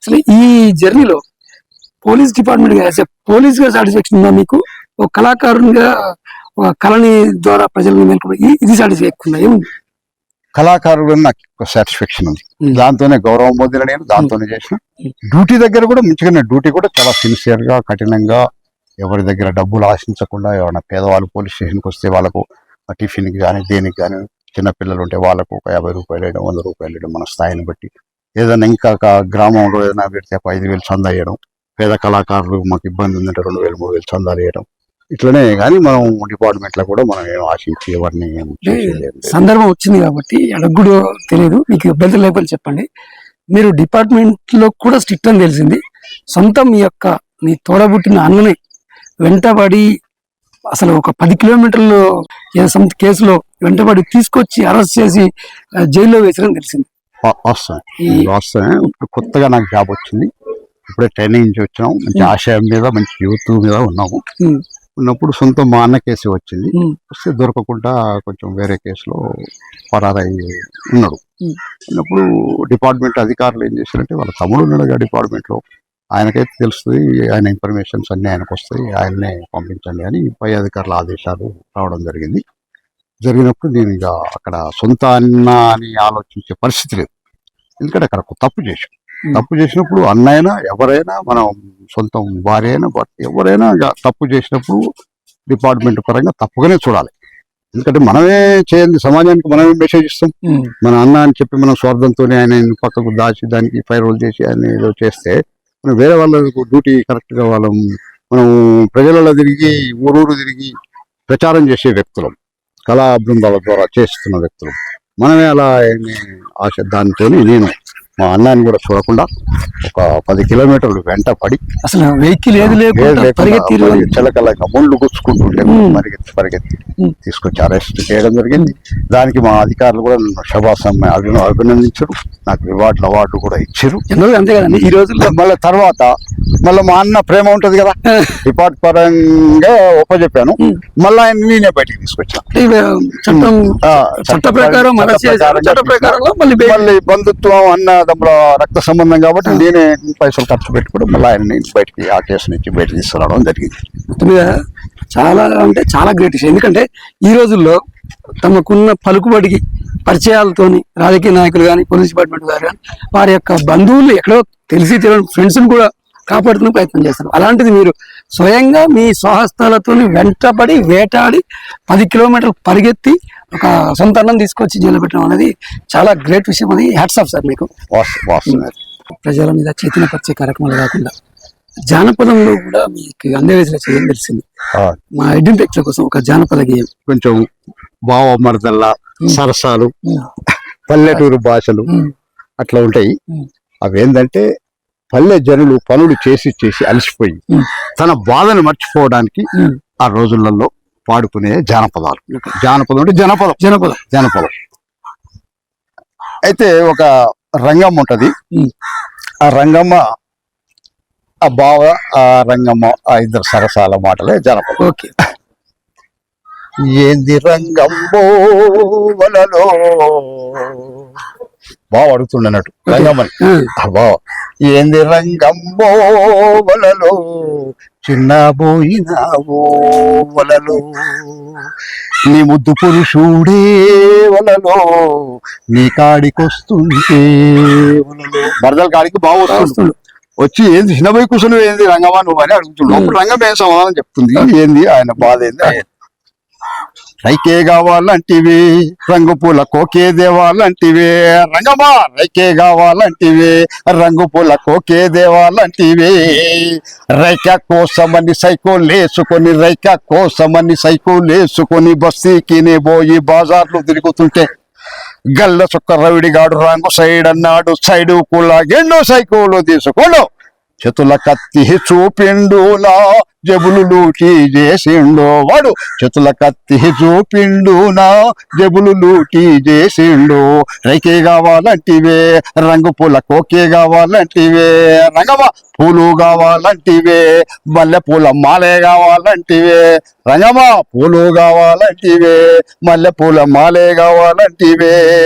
పూల కోసమని ఇంద్రారెడ్డి బాయికాడ, పూల కోసమని ఇంద్రారెడ్డి బాయికాడ చాటుగా తోటకెళ్ళి పూలు కోయబోతుంటే, చాటుగా నేనెళ్ళి పూలు కోయబోతుంటే, కట్ట మీద కూర్చొని కాని పెట్టే పాటేలు, కట్ట మీద కూర్చొని కాని పెట్టే పాటేలు, ఒక్క తన్ను దన్నిండే నా ముడ్డి విరిగా కొట్టిండే, పూలు కావాలంటివే, మల్లె పూల మాలే దేవాలంటివే, రంగమా మనసైంది రమ్మంటివే, మా పటేల ఇంటికి రమ్మంటివే, రంగమ్మ మనసైంది రమ్మంటివే, మా పటేల ఇంటికి రమ్మంటివే. అందరూ బండి నాక చీకట్టయ్యి నాక, అందరూ బండి నాక చీకట్టయ్యి నాక, అడుగులోన అడిగేస్తూ గోడ దూకి వస్తుంటే కర్రె కుక్కలు రెండు నన్ను కరవరాని చోట గరిచనే రగబా. కర్రె కుక్కలు రెండు నన్ను కరవరాని చోట గరిచనే. మనసైంది రమ్మంటివే రంగబా మా పటేల రమ్మంటివే. కైకే కావాలంటివే రంగు పూల కోకే దేవాలంటివే. ఇట్లా బావమర్దలు సరసగా నవ్వుతూ పోలీసు ఎంత కఠినాత్మకంగా ఉంటారు అనిపించుకున్నాడు. ఈ రొమాంటిక్ యాంగిల్ కూడా భలే ఉంది సార్. అదే మరి మీలో ఇంత టాలెంట్ ఉంది, ఎన్ని పాటలు రాశారు, ఇంత చేశారు, మీకు ఈ సినిమా ఆఫర్లు కానీ వేరే ఎవరైనా పాటలు రాయమని ఎటువంటి ఆఫర్లు ఏం రాలేదా? వచ్చినాయి. శంకర్ అని మనకు చిలుమర్తిలో ఉంటాడు డైరెక్టర్ గారు. శంకర్ ఎన్కౌంటర్ ఇవన్నీ తీసిన అతను. అయితే మా నాన్న అభిమానం. మా నాన్నగారు పౌరాణిక నాటకాలు వేసే సమయంలో చిలుమర్తికి పోయి ఆ స్టేజ్ మీద వేస్తుంటే ముందు వరుసలో కూర్చున్నాయి. మా నాన్న అంటే చాలా అభిమానం. వారు వాళ్ళ నాన్న ఈ మొత్తం ఈయనకు కూడా వచ్చినాయి. ఈయన కూడా అక్కడ రాస్తాడు పాడతాడు అని తెలుసుకొని ఒకసారి ఇంటికి పిలిచిండు. హైదరాబాద్ ఇంటికి పంజగుట్ట వెళ్ళాం జరిగింది. అయితే ఆయన ఏం కోరిందంటే, సార్ మరి ఇక్కడ ఉండాలి, ఒక 2-3 నెలలు ఇక్కడే ఉండాలి, ఇక్కడ ఉంటేనే అది సాధ్యపడుతుంది, మీరు ఇక్కడ ఉండి రాస్తుండాలి చేయాలి, కానీ మీరు ఉద్యోగం చేసుకుంటూ చేస్తా అంటే కలవదని ఆయన చెప్పడం జరిగింది. అయితే అప్పుడు కొద్దిగా ఆర్థిక ఇబ్బందులు ఉండటం వల్ల ఉద్యోగం సెలవు 3 నెలలు పెట్టిపోయే పరిస్థితి కూడా లేకుండే. తర్వాత కొన్ని రాష్ట్రం సక్సెస్ అయితే లేకుంటే అక్కడే ఉండాలంటే కలవదనే ఉద్దేశంలో రావడం జరిగింది. తర్వాత ఈ దొరతనం మాకు వద్దని ఒక సినిమా తీశారు, రామకృష్ణ గారు ఉండే. అందులో ఒక చిన్న పాత్ర కూడా నేను చేయడం జరిగింది. ఈ దొరతనం మాకు వద్దని ఆ సినిమాలో నటించడం జరిగింది. అలా ఒక చిన్న పాత్ర, పాలేరు పాత్ర. అది దొరలకు వ్యతిరేకంగా తీసారు. అది ఇక్కడ నల్గొండ దగ్గరే, నల్గొండ కళాకారులతోనే ఎంగనగూడెం అతని ఆలయ దగ్గర ఇక్కడిక్కడ కళాకారులతోని సూర్యాపేటలో కొత్త ఇక్కడిక్కడ కళాకారులతో తీయటం జరిగింది. అప్పుడు అందులో ఒక చిన్న పాత్ర, నాకు ఒక విలేకరుగా పనిచేశాను. నేను పేపర్ విలేకరు. ఉదయం పేపర్లో చేశాను, ప్రజాపూర్లో చేశాను, ప్రజా పోరాటంలో చేశాను. చేసిన సందర్భంలో నేను ఇంటర్వ్యూ కోసం పోయిన వాళ్ళు తీస్తుంటే నా హావభావాలు అవన్నీ చూసి మీకు కూడా ఇంట్రెస్ట్ ఉంటుంది సార్ మీకు అంటే, అవునంటే నాకు కూడా ఒక పాత్ర ఇవ్వడం జరిగింది. అప్పుడు రామకృష్ణ గారు డైరెక్టర్. ఆ సినిమాలో ఇద్దరుతో మాకు సినిమాలో నటించడం. తర్వాత జాబ్ లోకి వచ్చింది కాబట్టి తెలంగాణ అవతరణ దినం సందర్భంగా ఉత్సాహంగా ఉల్లాసంగా తెలంగాణ వచ్చిన సంతోషంలో ఆ పాటను రాయడం జరిగింది.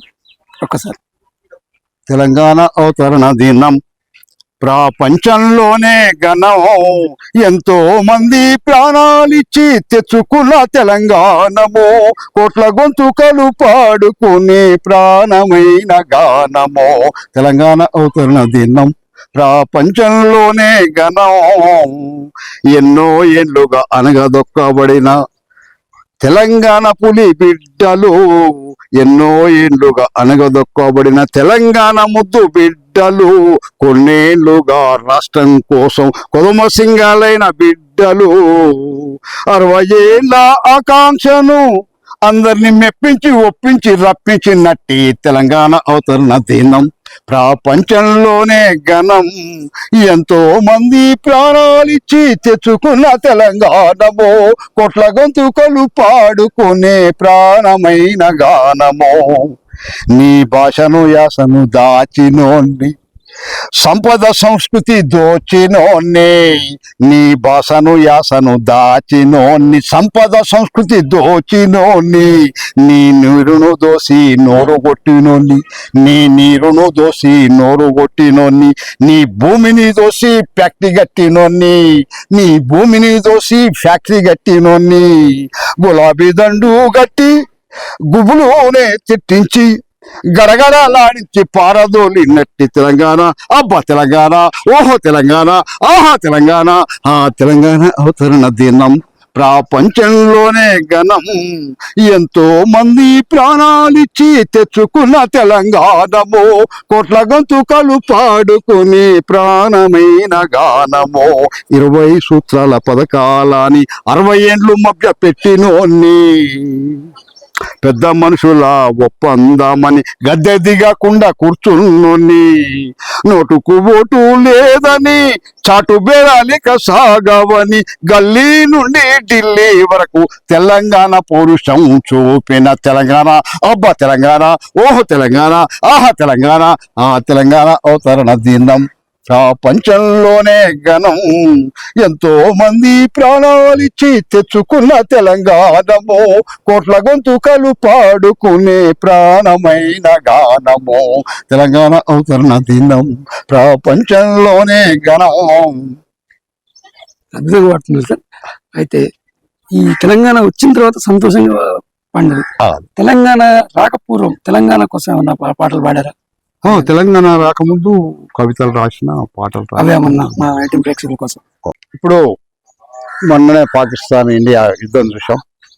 ఈ మతాల కోసం కులాల కోసం కొట్లాడటం, ఒకరి ప్రాణాలు బలిగొనటం, ఇది చాలా దురదృష్టకరమైన విషయం. ఒక జంతువులు కూడా అలా ప్రవర్తించు మనుషుల్ని కులాల పేరు పెట్టి మతాల పేరు పెట్టి అడిగి మీరు ఏ కులం, హిందువా నువ్వు ముస్లిమా నువ్వు అదే అని చెప్పి అడిగి కాల్ చేయటం నా పహల్గాంలో చూసాం. పాకిస్తాన్ మనకు యుద్ధం దరిదాపులోకి వచ్చి కూడా ఆ ట్రంప్ వల్ల కొంచెం అమెరికా వాళ్ళ సహకారంతో ఆ యుద్ధం ఆగిపోవడం, లక్షలాది మంది ప్రజల ప్రాణాలు పోయే ప్రమాదం నుంచి తప్పుకున్నాము. అట్లా కులాలు మతాలు వద్దు, అంతా కలిసిమెలిసి హిందూ ముస్లిం బై అందరం కలిసిమెలిసి ఉందాం. అందరం క్రిస్టియన్స్ బౌద్ధులు అందరం కలిసిమెలిసి హాయిగా ఉందాం. ఎన్నో కులాలు ఎన్నో మతాలు ఉన్నా కూడా సర్వమత సమ్మేళనంగా నడుస్తుంది మన భారతదేశం. అలాంటి భారతదేశాన్ని విచ్ఛిన్నం చేయకండి, అలాంటి భారత అన్నదమ్ములాగా కలిసిమెలిసి ఉండండి. మతాల కోసం మారణ హోమం ఎందుకురా,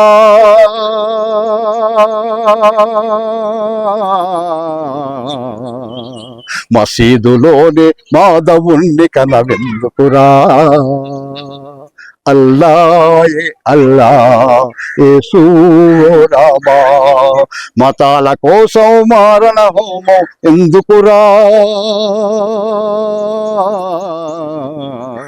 మసీదులోనే మాధవుణ్ణి కనవెందుకురా, ఎవరి దారి వారిది ఎవరి తీరు వారిది, ఎవరి దారి ఏదైనా వాడొక్కడే సారథి, దారులు వేరైతేందిరా గమ్యం ఒకటే సోదరా, దారులు వేరైతేందిరా గమ్యం ఒకటే సోదరా, మతాల కోసం మారణ హోమం ఎందుకురా, మసీదులోనే మాధవుణ్ణి కనవెందుకురా, రాజ్యాన్ని విడిచను రాముడు మహబత్తు పంచను అల్లా, సిలువ మోసి అలిసిపోయి ప్రాణాలే విడిచను క్రీస్తు, రాజ్యాన్ని విడిచను రాముడు మహబత్తు పంచను అల్లా, సిలువ మోసి అలిసిపోయి ప్రాణాలే విడిచను క్రీస్తు, దేవుళ్ళంతా ఒకటేరా దేవులాట మనకెందుకురా, దేవుళ్ళంతా ఒకటేరా దేవులాట మనకెందుకురా, మతాల కోసం మారణ హోమం ఎందుకురా, మసీదులోనే మాధవుణ్ణి కనమెందుకురా, మనమంతా భారతీయులం మనదంతా మానవత్వం, భిన్నత్వంలో ఏకత్వం భారతీయ ఔన్నత్యం, నమాజులోనే సమాజముందిరా సోదరా, పూజల్లోనే పుణ్యముందిరా సోదరా, అందుకే మతాల కోసం మారణ హోమం ఎందుకురా, మసీదులోని మాధవుణ్ణి కనవెందుకురా, అల్లాయే అల్లా రామా ఓ యేసు, అల్లాయే అల్లా రామా ఓ యేసు. ఇక్కడే చదువుకున్నాను, చదువుకొని ఎస్ఐగా అయ్యాను. కాబట్టి మీరు కూడా క్రమశిక్షణతోని కృషి చేసి మంచిగా చదువుకొని మీరు కూడా మంచి పోలీస్ ఆఫీసర్లు, మంచి ఐపీఎస్ ఆఫీసర్లు, ఐఏఎస్ ఆఫీసర్ లాగా, డాక్టర్ లాగా, కలెక్టర్ లాగా కూడా కావాలని చెప్పి నేను మిమ్మల్ని అందరినీ కోరుతున్నాను. నేను ఇక్కడ ఏ స్కూల్లో చదువుకున్నాను, ఒక ఆఫీసర్గా ఎదిగాను. కాబట్టి మీరు కూడా క్రమశిక్షణ బాగుండాలి, చదువు మీద కాన్సన్ట్రేషన్ ఉండాలి, వేరే చెడు అలవాట్లన్నీ మానుకొని చదువు మీదనే బాగా శ్రద్ధ పెట్టి చేస్తే పేదవాళ్ళు కూడా ఇలా ఎంతో మంది మంచి మంచి పొజిషన్లో ఉన్నారు. కాబట్టి నేను ఇచ్చే సందేశం ఏంటంటే చదువు మీద ఇంట్రెస్ట్ పెట్టండి, కష్టం అనుకోకండి, ఇష్టంతో చదవండి. ఆ ఇష్టంతో చదివినప్పుడు మీరు కూడా మంచి ఆఫీసర్లు అవుతారు. కాబట్టి మీరు ఇది సద్వినియోగం చేసుకోండి. చూశారు కదా, కాకి వనంలో కోకిల తన గానంతో తన యొక్క కలంతో ఎన్నో సమస్యల్ని తీర్చాడు, ఎంతో మందిని మేల్కొల్పాడు, మరెంతో మందిని చైతన్యం కలిగించాడు. ఇక మీదట ఉద్యోగం రిటైర్ అయిన తర్వాత కూడా తన యొక్క తపనని ఆపనంటున్నాడు. ఇంకా బృందాన్ని పెట్టుకొని గ్రామాలకు వెళ్ళి పేద ప్రజల్ని చైతన్యవంతం చేయడమే తన లక్ష్యం అని చెప్తున్నాడు. ఓవరాల్ గా తన లైఫ్, తన పోలీస్ జాబ్ చేస్తున్నప్పటికీ ఒక కళాకారుడు చెప్పుకోనికే ఇష్టపడతాను. నేను పోలీస్ జాబు నిబద్ధతతో పనిచేస్తాను, డ్యూటీ అయిపోయిన తర్వాత ప్రజల గురించి ఆలోచిస్తానని చెప్తున్నాడు. ఏది ఏమైనప్పటికీ ఇలాంటి రేర్ పోలీస్ ఆఫీసర్లు చాలా తక్కువ కనిపిస్తుంటారు. అలాంటి వ్యక్తే రియల దుర్గారెడ్డి గారు. తన ఎస్ఐగా ఉన్నారు. తన ఎస్ఐ ఉంటూనే ప్రజల్ని చైతన్యపరుస్తూ ఎక్కడైతే నేరాలు ఘోరాలు జరుగుతున్నాయో వారికి కౌన్సిలింగ్ ఇస్తూ తన వంతుగా సేవ చేసుకుంటూ వెళ్తున్నాడు. ఈ క్రమంలో మరెన్నో అవార్డులు రివార్డులు పొందాడు. ఇక మీదట కూడా తన యొక్క తపని కొనసాగిస్తుంటున్నాడు. మనం కూడా తనకి హ్యాట్స్ ఆఫ్ చెప్దాం. ఇలాంటి ఆఫీసర్లు ఎక్కడ కనిపించరు, వినిపించరు. ఆయన తన గలంతోని, తన యొక్క కవితతోని, తన యొక్క పాటలతోని ఎంతో మందిని చైతన్యపరుస్తున్నాడు. కెమెరామెన్ సతీష్తో నాగేంద్రచారి, ఇందుగుల. నిజంగా ప్రస్తుతం ఉన్నటువంటి సమాజం దేనికి ప్రయారిటీ ఇస్తుంది? ఆర్థిక సంబంధాల చుట్టూ మాత్రమే తిరుగుతుంది. మళ్ళీ ఎన్నికలంగానే చాలా విరక్తి కలుగుతాం. మంచి అనిపిస్తుంది కదా, లేడీస్ కూడా ఛాలెంజింగ్ జాబ్స్ చేసినప్పుడు చాలా బాగుంటది. ట్రాఫిక్ అసిస్టెంట్స్ గా నియమించిన ట్రాన్స్జెండర్స్ అందరితో సాల్యూట్ చేయించుకుంటున్నారు. ఫుడ్ డెలివరీ ఇవ్వటానికి వెళ్ళినటువంటి డెలివరీ బాయ్ అనిల్ పై కళ్ళ ముందు పిల్లల్ని కొట్టి